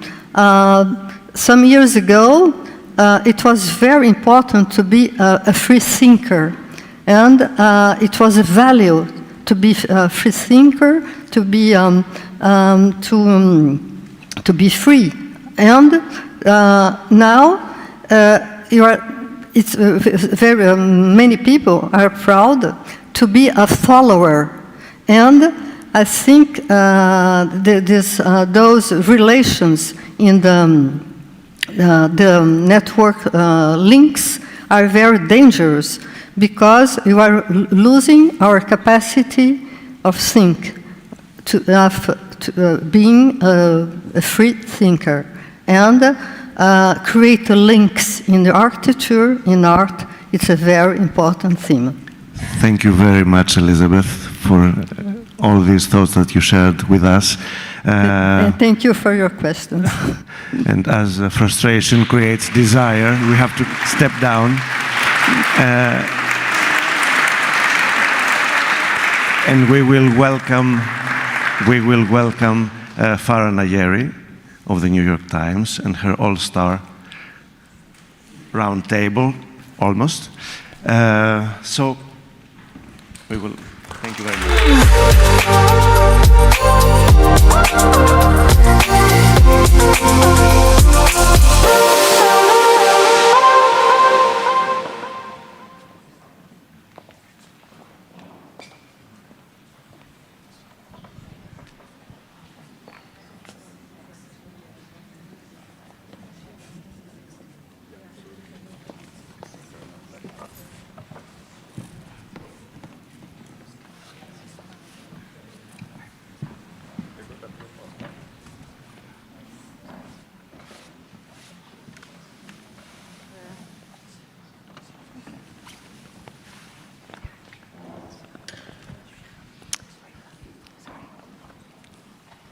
Ladies and gentlemen, I would like to welcome you back to this panel on Heritage for Tomorrow. And it gives me personally great pleasure to be part of a session on heritage here in Italy, because I had the immense privilege and the true honor of living in this blessed country, which I consider almost my own, and having lived in this wondrous capital of Rome a number of years ago. And I have a little story that I thought I might start with, which might make you laugh or cry. I think maybe both. As you all know, one of the sights of Rome that all visitors have on their bucket list are the Spanish Steps. This beautiful swerving staircase that I'm sure all of you have gone down or gone up. And it was completed in the early 18th century, and it consists of 135 steps made of travertine stone, beautiful travertine stone. One night in May 2022, a traveler to Italy who was sitting behind the wheel of a rented Maserati drove the Maserati halfway down the Spanish Steps. He got stuck, but then he backtracked. So he backtracked the Maserati back up the Spanish Steps. And this was not before breaking, of course, two of the three-century-old travertine steps and doing damage estimated at 50,000 euros. Thanks to CCTV, this rented car was tracked, and the man went and gave back the car Milan Malpensa Airport, and they said, "You're in trouble. We saw you on camera." So this man is now risking 2 to 5 years in prison. And, he's an engineer. Mass tourism, as we just explained in this anecdote, is doing a lot of voluntary or involuntary damage to lots of very important heritage sites across the world. And I think Italy has so many heritage sites that we are here in Italy. I thought we might remind you of those. I mean, Rome, Venice, and of course Florence, where we are now.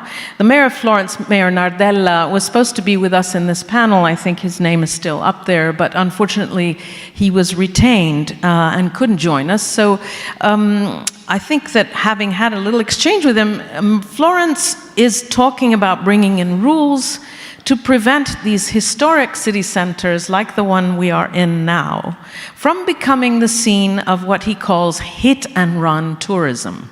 Hit and run, like the guy did with the Maserati. Regulating short-term rentals is an important part, I think, of his program. He wants to also control what kind of businesses are active in these historic city centers, control the type and quality of business we're seeing around us in this very spot we're in. So meanwhile, tourism, of course, is back with a vengeance. International tourist arrivals, they were up 66% in 2022, and they're going to rise another 30% this year. It's true that we had a pandemic, in case any of you forgot, and so the year 2021 and even 2020 were down to almost zero, but still, tourist receipts are bumping right back up, bouncing right back up, and we are globally, tourist receipts are more or less equal to the level of 2019. Can you imagine? We are almost back to the level of 2019 with world tourism, even after that pandemic, of $1.4 trillion tourist receipts. So, we live in an overcrowded world, and the perception of all people, including myself, I'm sure, is I have the right to travel and go wherever I like, whenever I like, and that's no longer possible, as we will hear from our wonderful guest this morning, because of the damage not only to culture and heritage, but because of the damage also to the environment. And this is something that tourism officials and government officials, such as we have on the panel today, and museum officials, are very, very mindful of. We don't want to go back to the way it was before. And so, Irina Bokova, I wanted to start with you, Irina, because not only you were obviously the Director General, the big boss of UNESCO. I mean, what a great job. And while you had that job, you were concerned with the city of Florence, among other things. And since the mayor's not here, I thought maybe I'll get you to tell us a little bit about what some of the challenges are here in Florence, as an example. Thank you very much, Farah, and I'm really very privileged to be once again here in this wonderful city, to be in Italy, which has the biggest number of World Heritage Sites on the list, 58, competing with China, going up and down, but now it's the biggest. And also to talk about urban development, heritage, and tourism, because as you did mention, right now, urbanization we cannot stop. Urbanization is there to stay. Urbanization and cities are I would say one of the most amazing inventions in human history, right? And some of the links between culture and urban cities and community and public spaces actually were invented here in Italy, and I think even in Florence, Piazza, where this public space was here. But some of the problems, sorry, what are some of the problems? Can you talk to the problem? So, when we speak about heritage, heritage is a blessing, and we cannot imagine a world without a world heritage, right? Because it is pride of the people, it is the identity of the people, it is about intercultural dialogue, it's about knowing about the other, it is about social inclusion, it's about industry, it's about income. And this is what this morning also Mayor Dario Nardello was speaking about. Now the question in my mind is how to integrate this heritage, these historic cities, also in the local development. Now I don't want to sound very institutional, but I have to, because at the end of the day UNESCO proposed a framework of doing this. Apart from the World Heritage Convention, there is the recommendation on historic urban landscapes, and this is making the next step. It is not just about the conservation of one building, of one site. It is about having the understanding the historic centers and heritage as a continuum of time and of space, as layers. But I mean, of contribution. You're in regular touch with Mayor Nardella, and last night you and I had a conversation. You were saying that you were aware of some of the issues faced by Florence. Well, and Florence, since he's not here, can you talk to some of the issues that... I just wanted even to quote him. This morning we exchanged with him a couple of ideas on that. He launched a very interesting initiative with the mayor of Venice. Right. Venice is another city that is suffering both from over-tourism, from climate change, of course, from all the urbanization, and we know the story. They launched an initiative for both of them to change the perception they offered to the government and also to involving the local communities and the people of doing tourism differently. Not just tourism, but sustainable tourism. And I would always invite people to speak not just about tourism, but sustainable tourism. So what is sustainable tourism? Yeah, what is that? And this is about protecting heritage. This is about involving the local communities. We don't see tourism, and in Venice they stopped the big cruises just very recently, something that UNESCO has been advocating for years. It is not depleting the historic centers from the local communities and the people from their businesses and others and changing and making it a museum kind of a city, but it is really about better regulating it. And this is what the two mayors are advocating right now, and not just having the big chains of hotels or others that are coming, which is fine. We are here in a big chain, Westin. We are very grateful for their hospitality, but the local people also, the local businesses should profit from that. And this is also part of the sustainable tourism concept that was launched by UNESCO and the World Tourist Organization. Yeah. Thank you. Andreas, I'll turn to you next. You are Secretary General of the Ministry of Culture and Media in Germany. You are one of the top culture czars of Germany, in other words. So it's really nice to have you in this panel. And I just wanted to, because we just had a brief chat before we came on, and what you said to me during that brief exchange is that you would like to challenge this Eurocentric definition of cultural heritage. That to this day, we've had a lot of Europeans sitting around and basically defining which parts of world cultural heritage are the most important and the most worthy of preservation. But you are saying now that this needs to be challenged, and it's not up to us Europeans to teach what cultural heritage is. Can I get you to explain more on that? Yeah, you will get me to that, but I have a big learning from your introduction. Oh, yeah. So, yeah, renting a Maserati is a phenomenon of mass tourism in Italy. That's a wonderful learning. Didn't know that mass tourism in Italy means to rent a Maserati and then to drive down the stairs the Spanish stairs in Rome. So it has to be a very happy country. Happy to be here. I'm so lucky to be here. No, I mean, I meant the excesses of tourism. And then we have to reflect upon mass tourism. So we have a lead issue. I think we have three elite issues.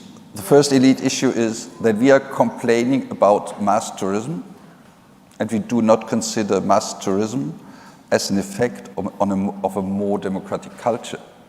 So I think our responsibility, being the bourgeois elite of our countries, is not to complain about the effects of mass tourism, but to reflect upon the boundary conditions of our economic issues, leading to that kind of mass tourism, which does not include criteria of sustainability. And coming back to your question, so the two sources for the cultural heritage, world cultural heritage, the first source is in 1954, the learnings from German fascism to protect the cultural heritage of mankind against war, the effects of war, and in 1954, that meant Germany.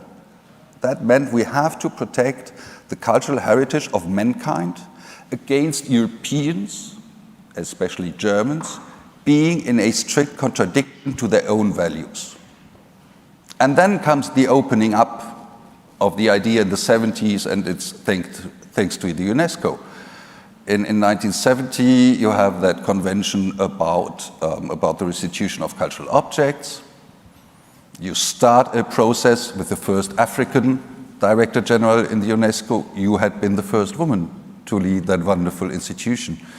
And in 72, that convention to protect cultural heritage of mankind against the issues posed by our economic system based on the exploitation of natural resources. So the idea of sustainability is an idea inherent in that very idea of cultural heritage since the 70s. We have forgotten it in the application because we were so proud to have all that treasures and we tried to protect them, but we never reflected upon the fact that sustainability is the boundary condition for freedom in the upcoming years. And in the notion even of a cultural treasure means to protect that treasure and to remind us to be responsible of it. Okay, but I mean, you're saying you want to challenge the definition, but the definition since the 1970s has been we have to be sustainable and protect our environment. So why do you want to challenge this definition? What is it that you think you should be doing? The application of the definition. You had a talk with Andrea about Nigeria. How many cultural heritage sites, World Cultural Heritage Sites we have in Nigeria? 5, 6? Yeah, that's a good point. Kano walls. Last thing remained from European imperialism and colonialism. You have how many in Italy? 50-ish? Half of the world's heritage sites are in Italy. And you ask me why I want to challenge the notion?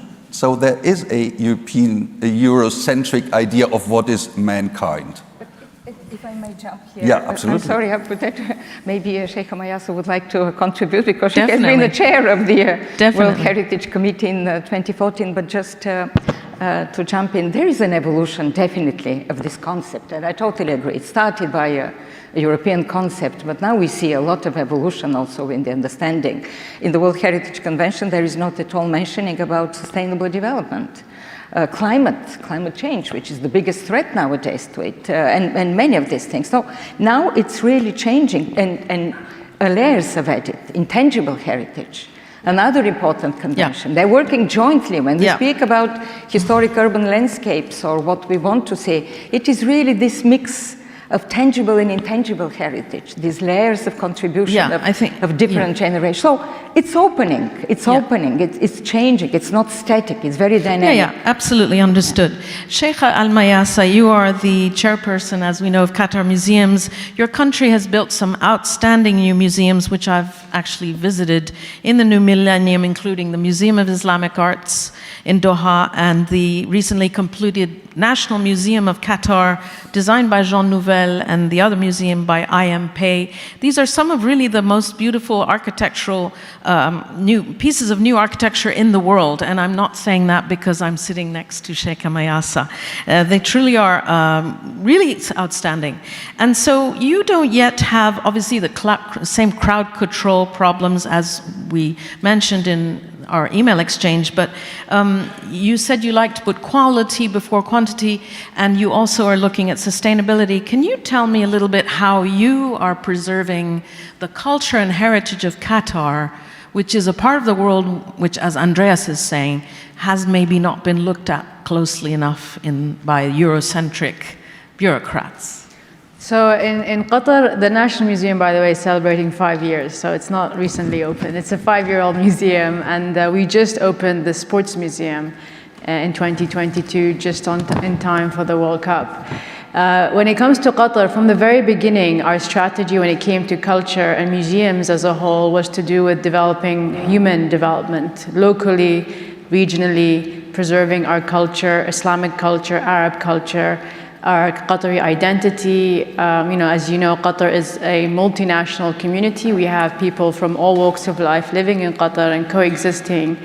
And we also emphasize developing our heritage sites. Qatar has over 9,000 archaeological sites, of which we've been working with international missions to help excavate and find things. Talking about Eurocentric, the Danish were the first to come in Qatar in the 1950s, and they took a lot of their findings with them. They returned them just in time for the National Museum because they realized they don't really need to have our artifacts. And so when it comes to like the example of the National Museum, which is a very modern architectural building of the Desert Rose of Qatar, the jewel of it is the palace of Sheikh Abdullah bin Jassim, the son of the founder of Qatar. And we preserved it as it is. We didn't want to put objects and use it as another gallery. We wanted people to celebrate our architecture and also to realize the size and scale, because how people lived in the past is quite interesting for us to study and understand. And the notion of people living with their families, which still exists today, we're very much a family community, and we want to preserve that as well as part of our lifestyle as we are building, modern institutions and being part of a globalized world. So I have to also say we also care about the intangible heritage, which is the oral histories. For the National Museum, a lot of people, criticized us for the delay in the opening because it took us over a decade to build the concept, but we focused a lot on oral histories with multiple workshops on different themes and different ideas, incorporating that within our museography, as well as commissioning international filmmakers, working with the Doha Film Institute, and so forth. So yes, I'm very lucky that we don't have a crowd problem. I hope we never have a crowd control problem, but that's really been part of our national strategy from the beginning, that we're developing for our domestic population, our region, and obviously anything that is of any success will have the domino effect of tourism and so forth. Great. Can everyone hear me? Yeah. The environment is obviously something that all of us human beings, all of us in this room, everyone outside this room is concerned about. And rising temperatures are something that even I, living in London, I'm noticing. So, the temperature is weird. It's not the way it used to be. And of course, this is a worry for all parts of the world. I'm from Iran. I imagine that, yes, I haven't been back there, but temperatures are rising there, and Qatar is across the water, really. And this business of rising temperatures and the environment, etc., and perhaps the prospect in the medium-term future of population displacement, etc., are these things that enter into your mind as you are planning the museums of the future of Qatar, and as you look in the crystal ball at the future of Qatar? Definitely. I mean, Andreas mentioned the Maserati not being a LEED experience. All of our museum are LEED certified, and we also have made a commitment to do an exhibition annually on environmental topics. We just opened an exhibition by Oliver Elyson, as well as installations in the north of Qatar by Oliver in a heritage village called Ain Mohammed. And actually what's very interesting is that the person who's operating the village is a descendant from the tribe of Al-Naim tribe, who were living in the north. And so this was a perfect private-public partnership in preserving heritage, but also him and his family are there every day, every weekend, teaching families, whether they're Qatari or residents or tourists, on how people used to live in tents and how to falcon hunt, how to camel ride, how to milk sheep and cows. So it's not just the site itself, it's the whole ecosystem. I personally, was doing beach cleanups to raise awareness with the community, with my children, with families, because I think the beauty of museums, they're neutral spaces. It's inclusive. You don't have to belong to any identity or belief or school or university to enter our museums. We have 4 to 5 schools a day coming through. So we are research centers, educational hubs that raise awareness on topics like the environment that touches us all. But we have to influence behavior change. It's not just about showing beautiful things and telling people about your concerns or our concerns about the environment. Is about thinking about how our habits need to change in knowing these facts and making it, breaking it down to the basic information that everybody needs to do to participate. Great.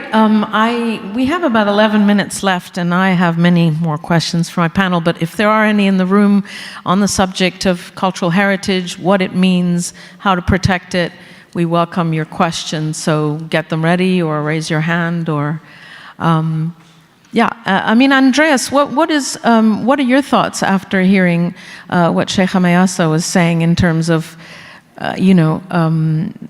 sustainability and looking into the future and how we can ensure that this planet is obviously survives, but also that these tourist sites survive, or that these visitor sites are there for us to see them? When I started to cooperate first time with Qatar, it was thanks to a common friend close to the heart of the UK people here, Martin Roth, who had been the former director of the Victorian Orbit. And in 2015, together with the Victorian Orbit and together with Sheikha Al Mayasa, we have organized a conference called Culture and Crisis. And I skipped that conference, which is taking place actually in Tbilisi, in Georgia, today, to come here to see Sheikha Al Mayasa again. So this is to say that this issue of sustainability, of culture and crisis, and what means a crisis to culture, is an issue since 10 years. It has become of actuality with the Russian war against Ukraine, and this is also a war attacking cultural heritage. And second, with the issues of sustainability. So I'm here to recognize the pioneering role of what Sheikha Al Mayasa is doing in Qatar.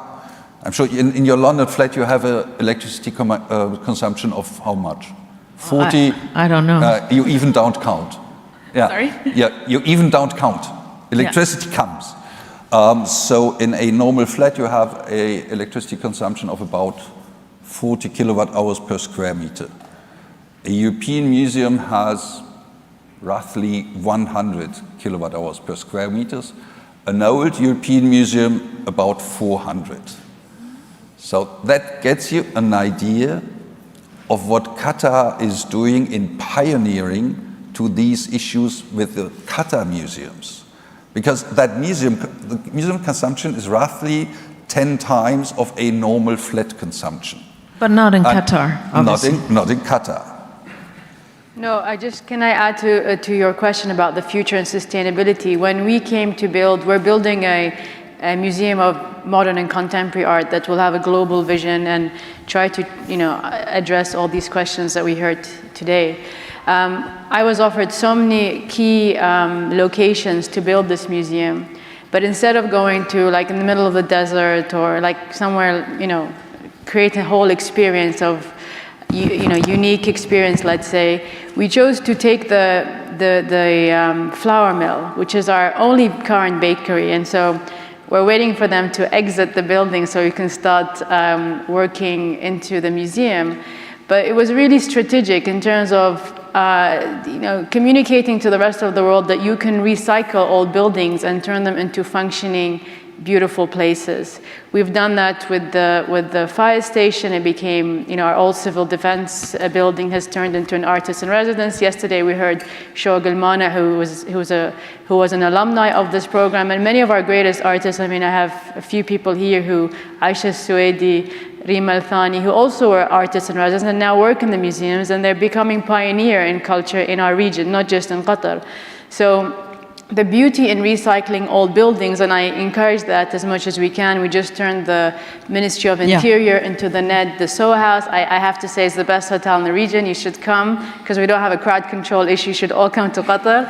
So, all of this comes into our strategy of sustainability. Instead of going into the middle of the desert and build a whole new building, we're becoming more strategic in our decisions. Yeah, I mean, I have a definition issue with this word sustainability, which I hear 150 times a day, and I kind of know what it means, but can you, Arina, tell us what it means, sustainability, in the context of culture? Because these words, these jargon words, I'm a journalist, we don't like jargon. Just before that, very, very quickly, because Sheikha Mayasa said something very interesting in her previous and very important in my mind example. It's about the local people. She mentioned the tribes in a particular region where they contribute once again to solving some of the problems. And now we see that with the climate change, indigenous people, the role of the knowledge, indigenous knowledge, and cultural heritage takes more and more a very interesting part. For the first time, in Sharm el-Sheikh, the COP27, this was recognized. Now we expect in United Arab Emirates the next to take even stronger into this, stronger place. It's important. Okay. Now sustainability. Yeah, what does that mean? The first, I would say, definition came in the 70s with the first report of the United Nations, the so-called Brundtland report. At that time, Gro Harlem Brundtland, Prime Minister of Norway, where the definition was not to compromise with our action now, something that will affect the future generations. So this was the introduction of the idea of sustainability. And then, of course, the development further on was to have a balance and to involve all the considerations of economic, social, environmental, and this is also of the basis of ESG and all this notion that is there.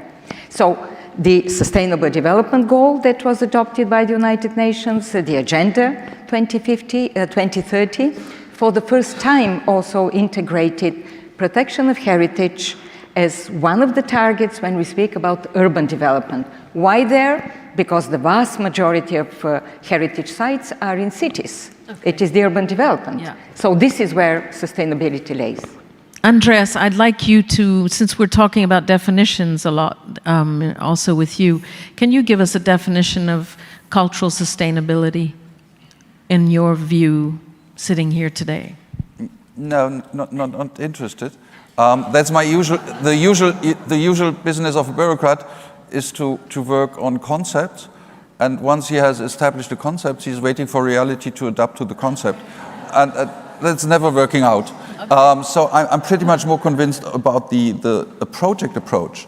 Saying sustainability for a project means a democratic sustainability, so include more and more people, because this is about democracy.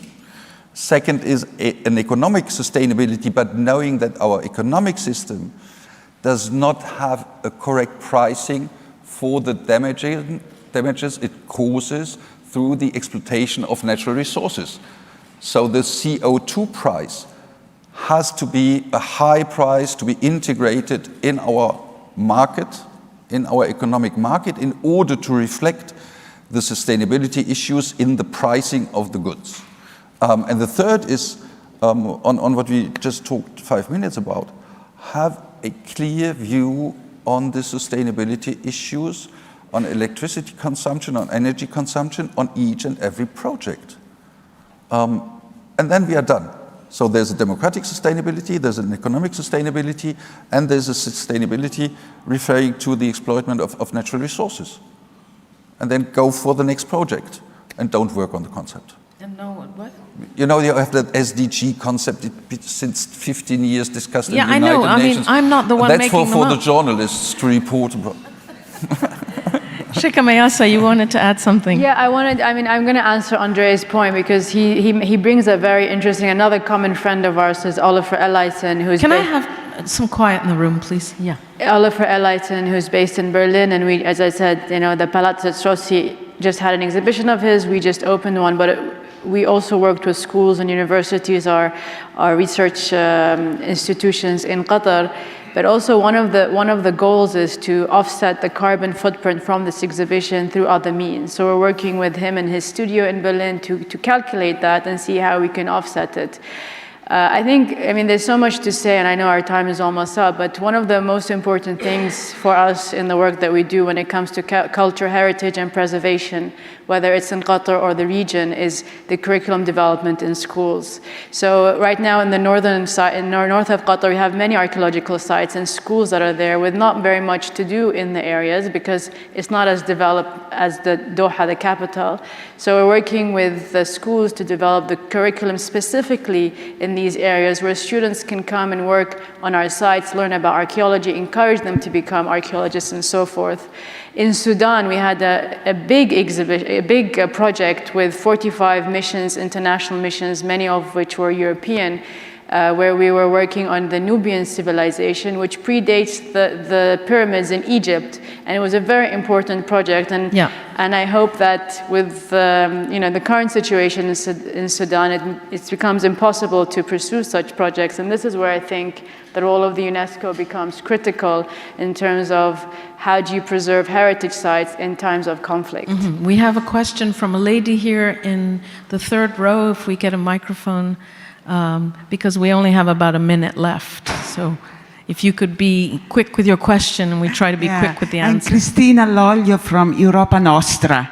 And I'd like to support what Georg said, because we work very strictly with the European Union. Okay, do you have a question, madam? Yes. We only have 30 seconds left. Okay. Under the pressure of war for democracy, war for sustainability, war for gender, we risk to forget what is at the earth. In order to be useful and effective in this area, we have to be effective in our core business, which is restoration, training, research, and also citizen engagement, okay. And finally, heritage champions. If we are loyal with our core business, we may be effective with the rest. That's in my opinion, and just a statement in supporting what you are saying. Thank you. Thank you very much. It's been a wonderful panel. Thank you for Thank you.